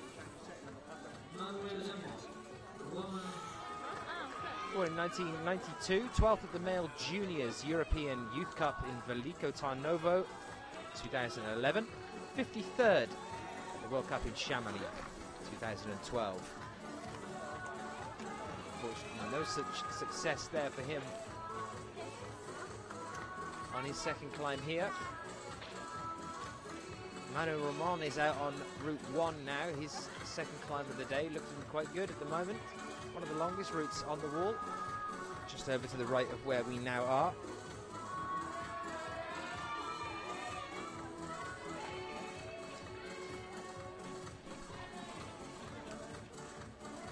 Right.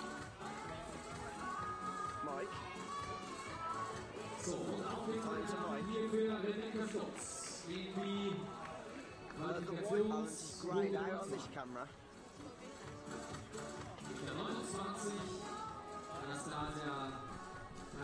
So our next two athletes are out and starting to move now.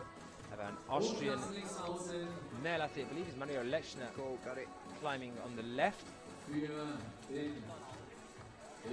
How's that?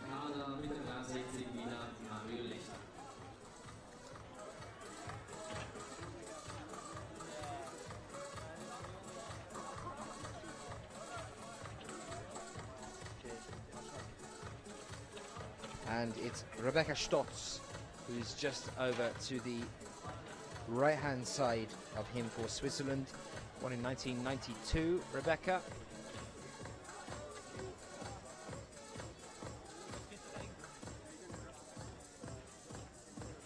From Erdorf, 8th at the Women's Bouldering World Cup in Lagdragamere this year.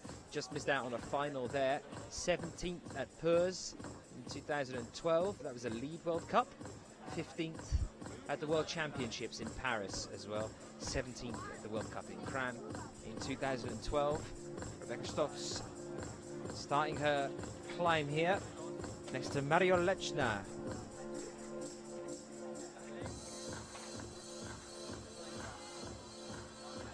Who has been training with Min Hyun-bin just recently. Born in 1991. Trained at Tivoli Training Centre of Innsbruck, finished with an overall lead world ranking of 10th place in 2011. Well within his ability to make it through into the semis, if not beyond, here in Imst today.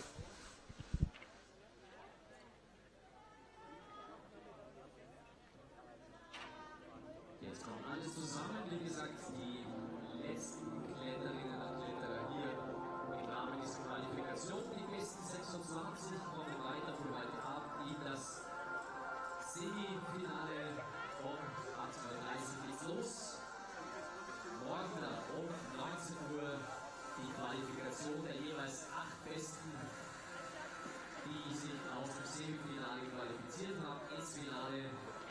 Um 19 Uhr morgen, wie gesagt, die Qualifikation, die Präsentation, würde ich sagen, der Finalisten. So, ladies and gentlemen, the best 26 out of this qualification. So we have lucked out so far with the weather today. And from there, the best 8 move into the Surrounded by dark clouds, but none seem to be coming our way at the moment. Fingers crossed that stays the same as we move through to the semi-finals later on. We're going to be taking 26 men and 26 women through to the semi-finals later on this evening. Now we close up this qualification. Just a few climbers, either men and women, are coming up. Mario with a fall there, relatively early on route 2.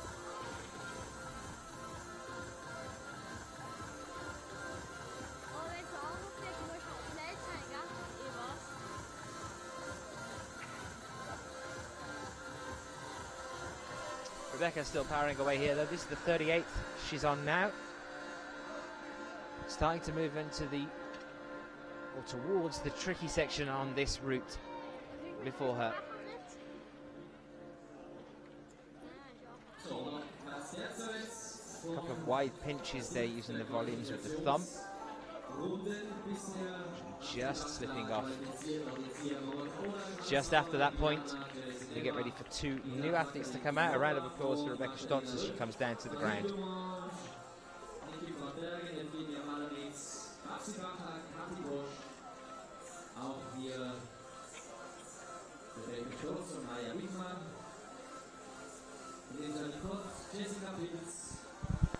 Also hier sind einige hier ins Semifinale gekommen.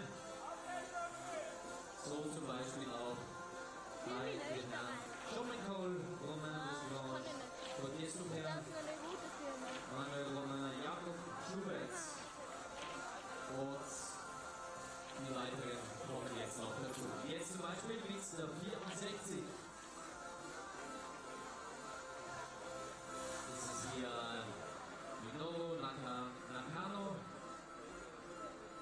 und jetzt ganz frisch hier eingeschrieben mit der 87. Nakano Minoru here now then for the men's, next to Andrea Ebner for Italy. Nakano Minoru of Japan.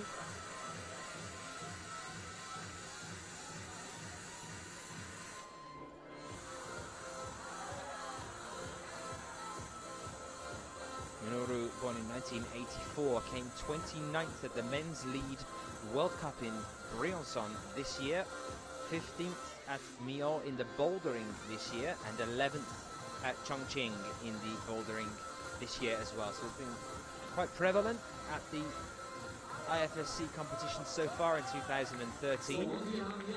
Moving into the lead season now as well, then just missing out on that semi-final place at Briançon, the first World Cup this year. Coming back for another attempt at it here now. Andrea Ebner, next to him, born in 1996 in Bressonon. Third at the Female Youth A Boulder European Youth Cup in Sofia 2013. That was a Boulder World Cup. 12th at the Female Youth A Lead European Youth Cup in Edinburgh this year though. 21st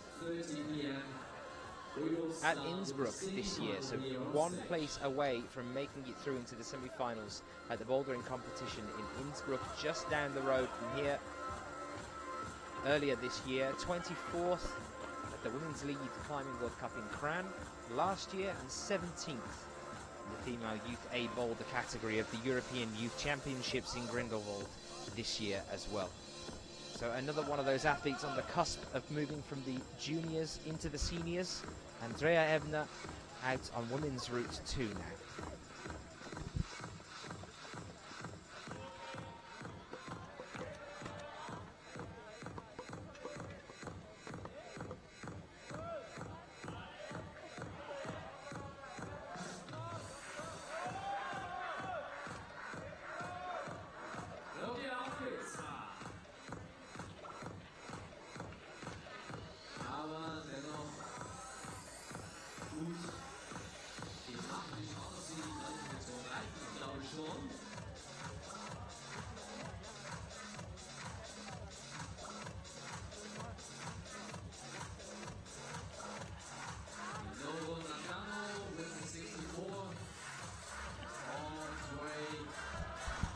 This point that Nakano Minoru is on at the moment has been a dividing point for many of the slightly lower ranked male athletes, guys that make it through to semis. Is it going to be the same for him, or will he be able to push past and up to that higher point? Unfortunately, no. Just moving past that pyramid volume there has cost it for him as well. We're still with Andrea Ebner though. Get ready for our next male athlete to come out.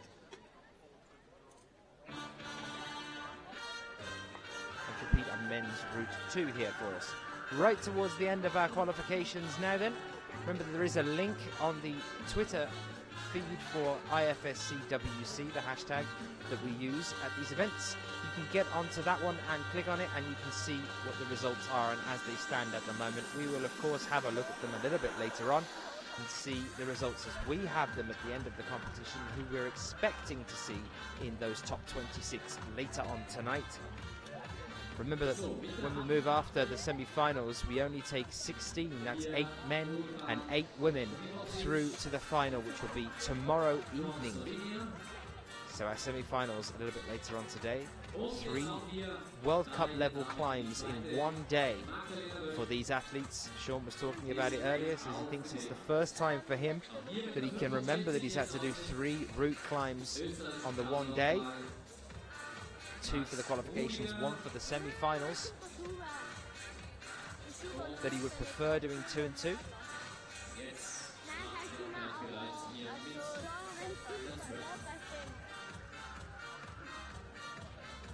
Max Rudiger for Austria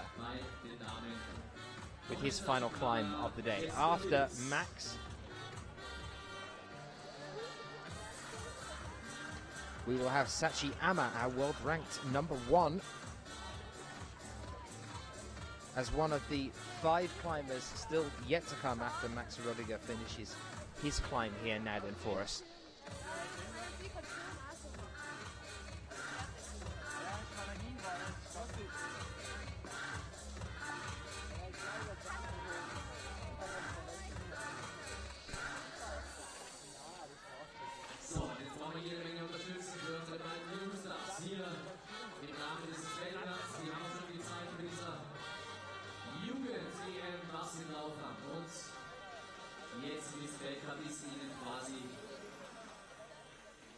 Alles offen.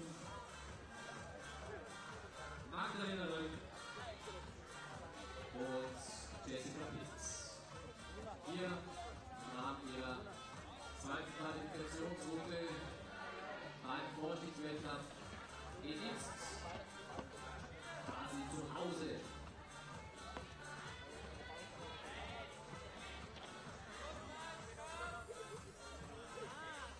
Und auch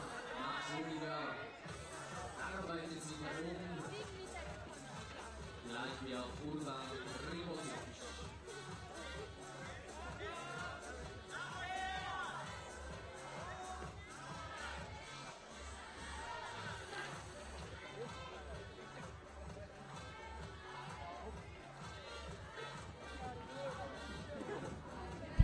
Joining me as we're watching the last of these athletes just finishing up here today then is the gentleman I was talking to you about earlier, Sebastian, who is here now to talk about your climb today. You said you did not enjoy it today. Hello, first of all. Well, today my climbing was not really the best, I have to say. It didn't go good at all. In the first route I got like a kind of cold thumb, it was weird, and in some hold I didn't get inside my fingers. But basically it's just the problem, I'm still quite tired of the jet lag from Cali, and I didn't feel good today at all, just like quite sleepy and weak even on the bouldering wall, and not good of coordination, so yeah, well, that's the result of it right now. How was Cali for you? Because we've been talking to a few athletes that went out to the World Games. Sean was saying it was stunning, the closing ceremony was amazing, but for you as one of the younger athletes going out to the World Games, how was it for you? Well, Cali, talking about the climbing, it was a pity for me because I was 9th place. And it was, yeah, that was just so mean because my foot slipped away as I did some kind of small mistake, and I was just 2 easy moves away from the final, so that was quite stupid for me. But well, 9th place is okay for a first time World Games, that's fine. And the ceremony, it was just so amazing. It was a great adventure there. It was just cool to live something like that. I think not many persons get that chance once in life, so that was amazing. Now, for you, you're just starting to move from the junior side of things into the senior. This is your first, I think, full year, isn't it? You're pushing for the senior side of things. How are you finding the shift from the juniors? Obviously, you did exceptionally well at Singapore last year, 2012. You're now moving on to the senior level. Has it been a shock for you to come and move into the seniors, or is it more a fact that you're just finding your feet and you're enjoying that side of things? Well, it's quite a different thing. It's quite hard to move on But well, for me it's mainly a matter of experience. So far I haven't been able to do yet many World Cups, so I'm not yet really experienced, and I'm sometimes still doing some stupid mistakes, which is bringing me down, and where I'm not able to climb as far as I actually could physically. But still, I like to climb in the seniors, and that's my main goal. I mean, the youth, it's practically over. I just have, well, this year and the next year, but I don't really care. For me, the seniors are obviously the important competitions. But yeah, it's quite a big different thing, and at first, coming from such a successful youth series, for example, like in 2010, and doing my first World Cup, it was like, oh my god, what's happening? I'm not in the first places anymore, I'm just somewhere in the back. It's what's happening. So you were doing an international baccalaureate. You're just finishing up your studies now in that one, aren't you? You just finished, is it?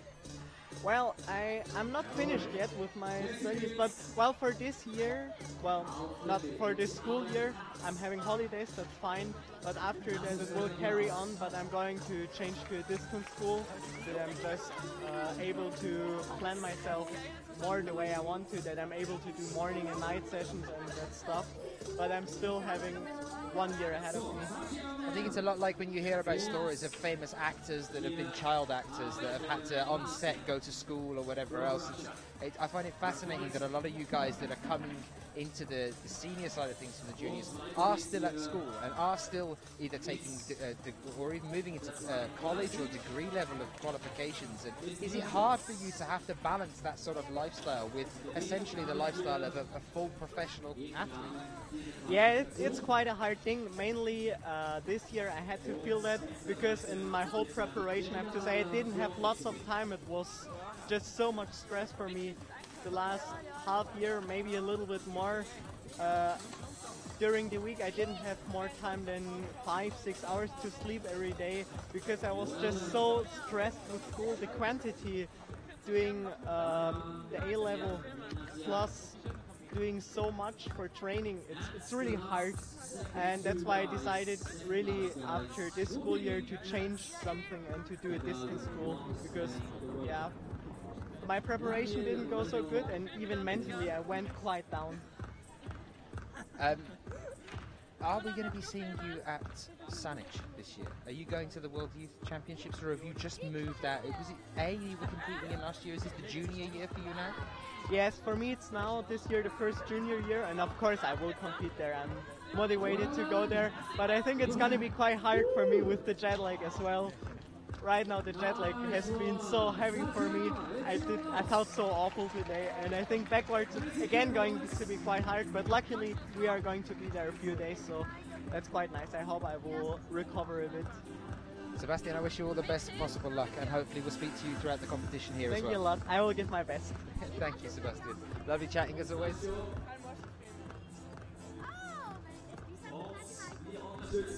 Well, while we were talking to Sebastian Helenki there, you've just seen Sachi Ama doing what he does best, all the way up there. Nothing stopping him, and outperforming Ramon on this Route 2 here. So Ramon having a bit of trouble. We've seen a couple of other athletes struggling around that final black volume. Not so for Sachi Ama. That is why he's world ranked #1, possibly keeping the pressure on Ramon here as well, considering that Ramon took the gold in Briançon just ahead of Sachi, and also the gold at the World Games recently. It's looking like Sachi's not quite willing to get rid of his world ranked #1 position just yet. And lovely as well to speak to some of the younger athletes that are moving through, like Sebastian, that are balancing school and college and whatever qualifications they're gunning for as they're moving through into the senior circuit, living this life of a professional athlete, starting to make names for themselves or trying to build up a reputation as a senior athlete as well.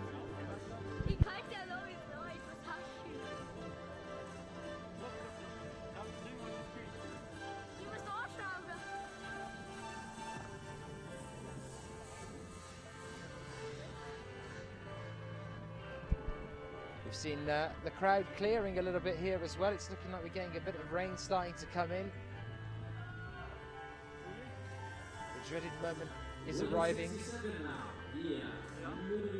And lightning and thunder apparently as well. So let's hope that we don't get too drastic a storm. I've jinxed it. That's what my producer's saying down the thing to me now. I said that we've escaped it and it's my fault, but now we're going to get wet. The interesting thing is, that everyone else is probably going to be fine. It's just me that's going to get wet. So at least it's my own undoing. Athletes are well within cover on the wall here. Ludovic Lefebvre now climbing on Route 2, and Jenny Levada as well. We are now definitely moving towards the final few athletes here today. Just 3 more after Lefebvre. I can see Schubert just warming up beside me. Have a chat with him over some point over the next day and a half. Don't want to disturb him now. He's getting ready to climb in a few moments' time.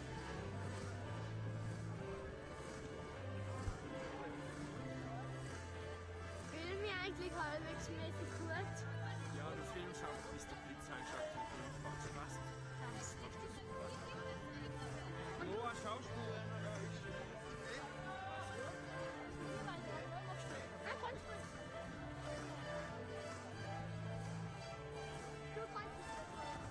Ist egal, muss man auch.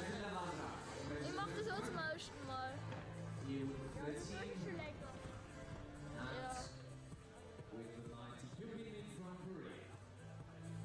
The middle parts from France with the 67. Ludovic Lefebvre.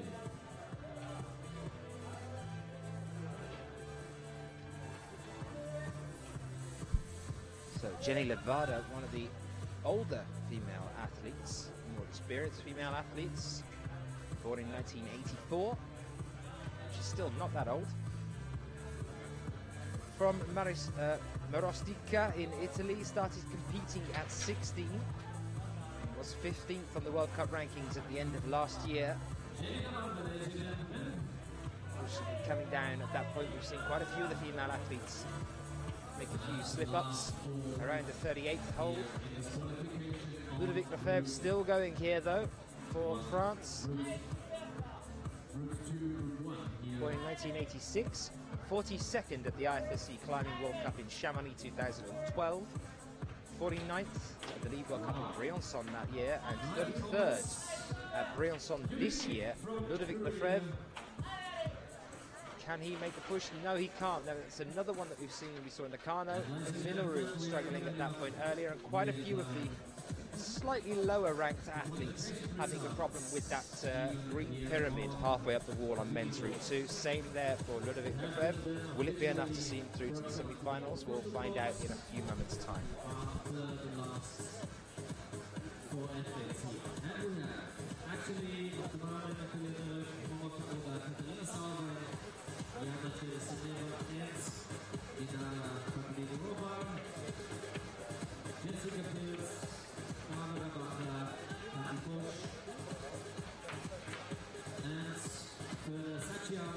Sean McCall,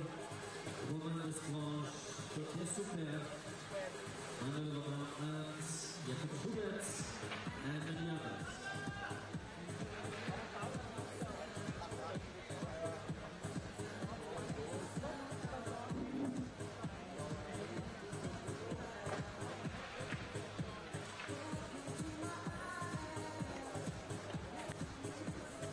So, Andre coming up with the last guy here in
Oh, sorry about that little bit of a delay there. We were just having a bit of a manic moment as the rain really did start coming down, trying to sort out all the electrics and make sure everything's fine. Got an ice cream brolly over my head now, it's all alright. With Ellen Janiko out on the wall. So, welcome with the 15. Janiko, who took the gold at Briançon 2012. We saw her again just recently at Briançon. Managing third place there. She's a former world youth champion. Did that in Edinburgh in 2010. Has had several gold medals on the European Youth Cups. 18th at the end of the European Youth Cup rankings at the end of 2010. And since then she's been making quite the name for herself on the senior circuit as well.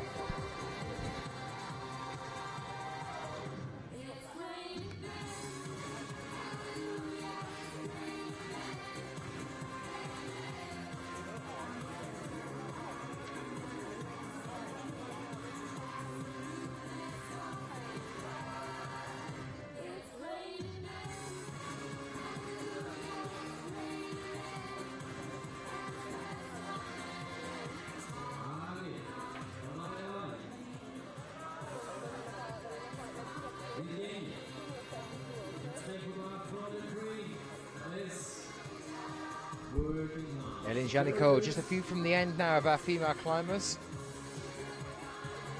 The hope that this rain might just let up for us as we move towards the end of the day. After Ellen, then we have Mina Markovic, who's just taken the gold medal at the World Games. She'll be out in a few moments' time.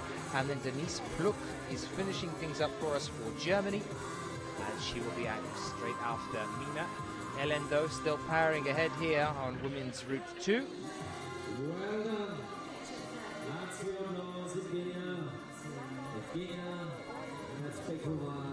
Women's route 2, she's now currently moving up over to the 24th and 25th hold out of a total of 50 to 51. Not too long for her now left to climb. This is Marcelo Bombardi on the left-hand side of your screen at the moment. Following him, we have just one more male athlete left to come, and that is Jakob Schubert. We're going out with a bang today, ladies and gents. We have our world champion to finish things off with us in a few moments' time. Marcelo Bombardi here, though.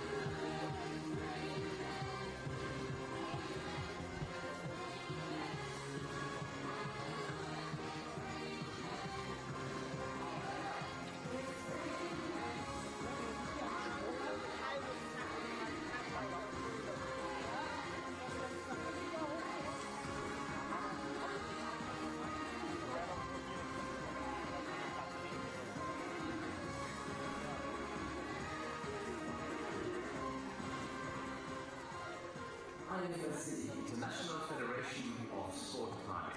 Well done, he climbing.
A fantastic effort there by Ellen Giannico. Should be enough to see her through based on her results from her earlier climb. And now Jakob Schubert starts off our final climb today in the qualifications for the male athletes. After Jakob finishes, we'll be taking a break, guys. Back with you again at around 6:20. So after Jakob finishes, he's our last male athlete. We still have Mina, and then we also have Pluck, Denise Pluck, to come for the women's. But then, as I was saying, we'll be taking that break and back with you at around 6:20 for the semi-finals on the same day here in Imst.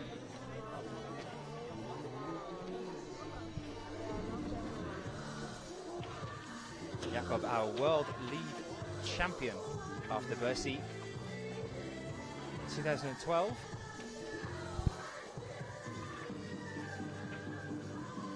Bit of a mixed start to the season so far this year for him, though. We saw him at Briançon. Didn't do too well at all there. Ended up in 23rd place, failing to qualify for the finals. Then he was at the World Games just recently. He didn't do too bad at all there at the World Games. ending up with a silver medal just behind Ramon.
So Mina Markovic as well now next to Jakob Schubert, previous world ranked #1. She is currently a little bit lower than that, fighting her way back up to the top of that pile, up against Kim Yain. This is the lady that has just taken the gold at the World Games, climbing next to Jakob Schubert, our current world champion, who took the silver at the World Games just recently as well. So had the privilege of finishing on a high with both the men's and the women's. One more climb after Mina finishes for the women. Before we wrap things up here today, until 6:20 later on this evening.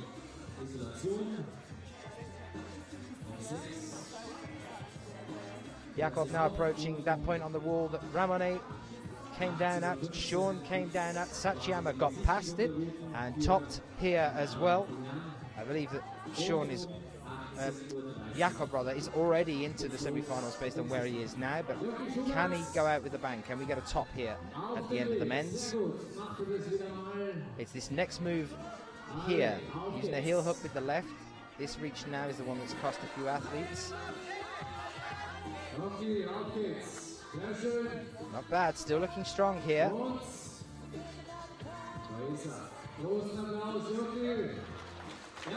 There we are, Jakob Schubert with the top. Nice way to finish there for him. Mina Markovic still moving her way up women's route 2.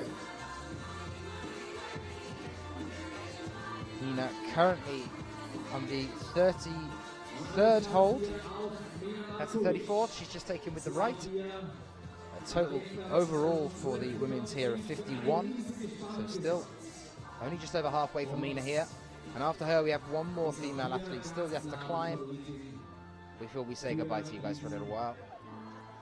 So that climber will be Denise Pluck, who will be out after Mina finishes here. Mina, another one of those athletes that competes at both bouldering and lead at the international level.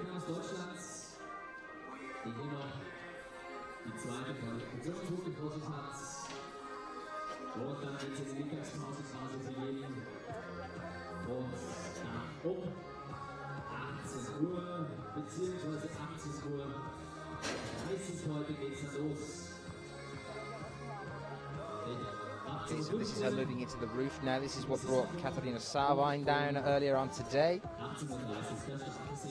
Mina, though, only a few moves away from the top here on this one. So the official results for qualification man 1 is... Gotta get under and clip into that square you can see on the other side, just near where she's using the toe hook at the moment to get around it. Turning around.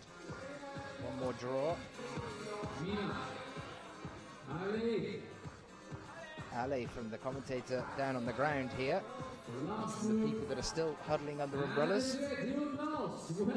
And we are Mina Markovic with the top then for her, finishing on her high as well. And now we have Denise Pluk. Now there you can see the rain, what it's done to her back camera there.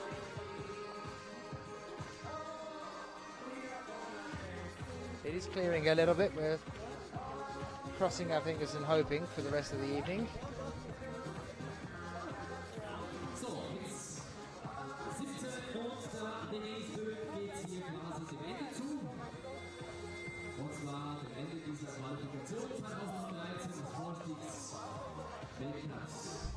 So Denise Pluk, our last climb for the qualifications. Hopefully you've enjoyed being with us in Imst for our qualifications here today.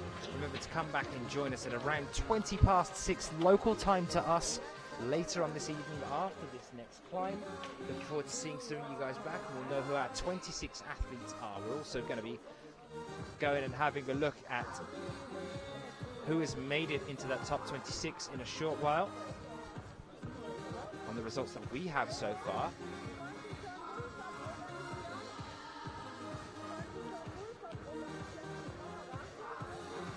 Denise Pluk, born in 1989 in Köln, 35th at the Women's Bouldering IFSC World Cup in Munich 2012, which is actually one of the rare occasions that we've actually seen her compete with the IFSC.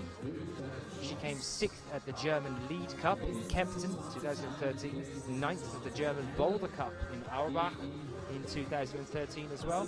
But it is rare for us to see her at the IFSC, at the World Cups. So let's see how she gets on here with her climb, our last climb for the qualifications. 18:30. We will start with the semi-final here on stage. And we shall do this. That's a nice afternoon. Relax.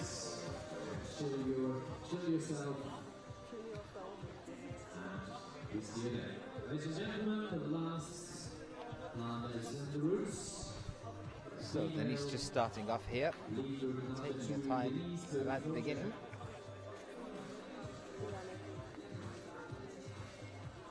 If you do want to get in touch with us, if you want to ask any questions, you can do so by joining us on Twitter using the hashtag IFSCWC. If you pile them in before we start at 6:20 later on this afternoon, I'll make a list and we'll have a chat with some of the people we'll be talking to later on, like Jan Zvranek from the route setting team, also Paul Valdo, talking to our chief route setter, and some of the athletes that have agreed to come back and have a bit of a chat later on as well, like Sean McCall. Let us know who you want to see and who you want to hear from.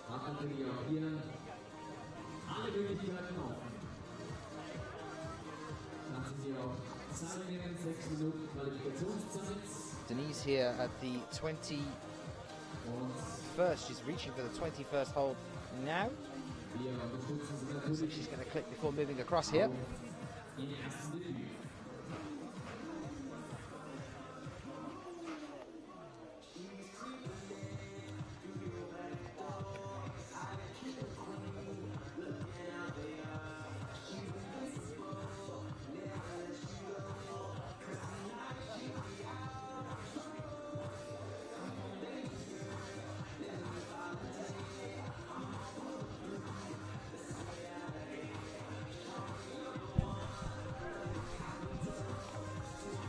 So Denise now up to the 25th hold here.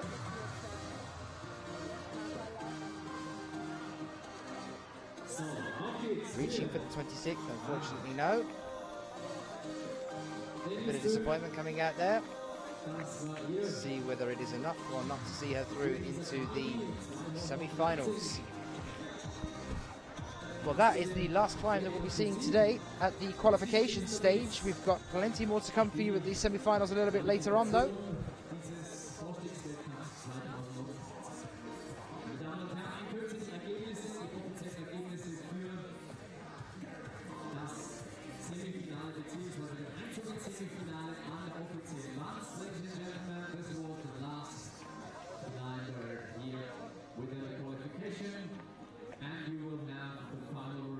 So here are the results for Route 1 for the men's at the moment then. So we're looking at Sachiyama and Jakub Schubert with top, puts them in equal first place. Equal third for Sean McCall and Ramon de Grange. Thomas Ballet, Manuel Ramon, Primozic, Min Hyun-bin and Thomas Taupon here. Those are our top 9 on Route 1 at present. You'll be able to get these results as well on the IFSC's website. Please remember that no results are official until a few minutes just after the competition has finished at the qualification stage, so that the IFSC can confirm the results as they stand at present. This is page 2 then of men's qualification on Route 1, the scores as they stand. But remember, even a bad climb here on Route 1 and a very good climb on the second, Route 2, could still see you through into the semi-finals. Here's our third page. You can see on Route 1, Ramon Julian all the way down there on 24th place. Crazy to see Ramon down there. Let's go and have a look at women's Route 1 then for you, the results for those. So 9 equal firsts here on Route 1 for the women. Mocha Oda, Nikki van Bergen, Rebecca Stotz, Jessica Pils, Ellen Janiko, Nina Markovic, Mathilde Romain, Kathina Posh and Jana Neva all in equal first. This is why, this is what the producer's saying, this is why we chose the second route. We had a much more interesting spread of results on Route 2. Route 1 seems to have been the easier one. We'd already had a look at those, yeah. As you can see, that goes all the way up to 12 equal first place. Katharina Sarvine, Magdalena Roak and Kim Yain all with tops on Route 1. Moving into equal 13th, Evgenia Malamed and Barbara Bakker. All the way down to 18th there, Maya Vidmar with a 30 plus. These are the results for Route 1. Remember, they have 2 climbs. They have Route 2 as well. A chance to pull it back. There's Denise Pluk, how she did on Route 1, 24 plus. We've just seen her climb at roughly the same level on Route 2 as well at the end of today.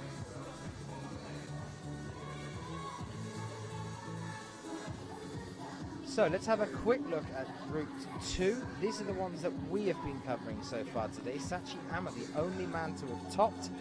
Ramon, Romain, Magnus, Sean, Gauthier, all tied second. 5 tied second places, all with a 39 plus. You see the division there. And then Bernard Rock, Manuel Ramon, and Min Hyun-bin all there on tied 7th as well with 38. Just below that one, before we drop into quite a nice spread as we're moving down. Some tied 10ths, some tied 15ths there as well. Yeah, Chernikov, going to be interesting to see whether he goes through, whether he makes it to the 26th.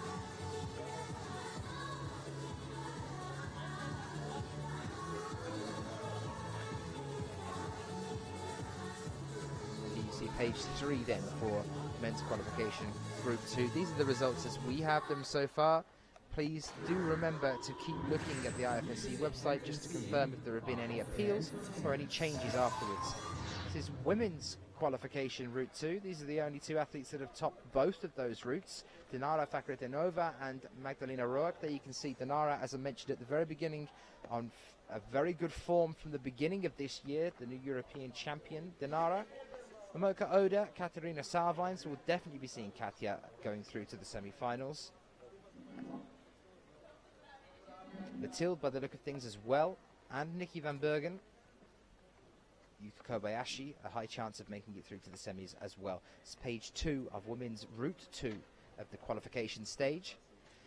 So, we will be leaving you guys for a short while now. Then we'll be back with you just after 20 past 6 local time. That's to us here in Imst for the semi-finals here. Thank you for being with us. You can keep your eye on the IFSC's page to confirm any results as they stand. I have been Daniel Finn. Thank you for being with us. We'll see you a little bit later on today for the semi-finals here in Imst 2013. See you later.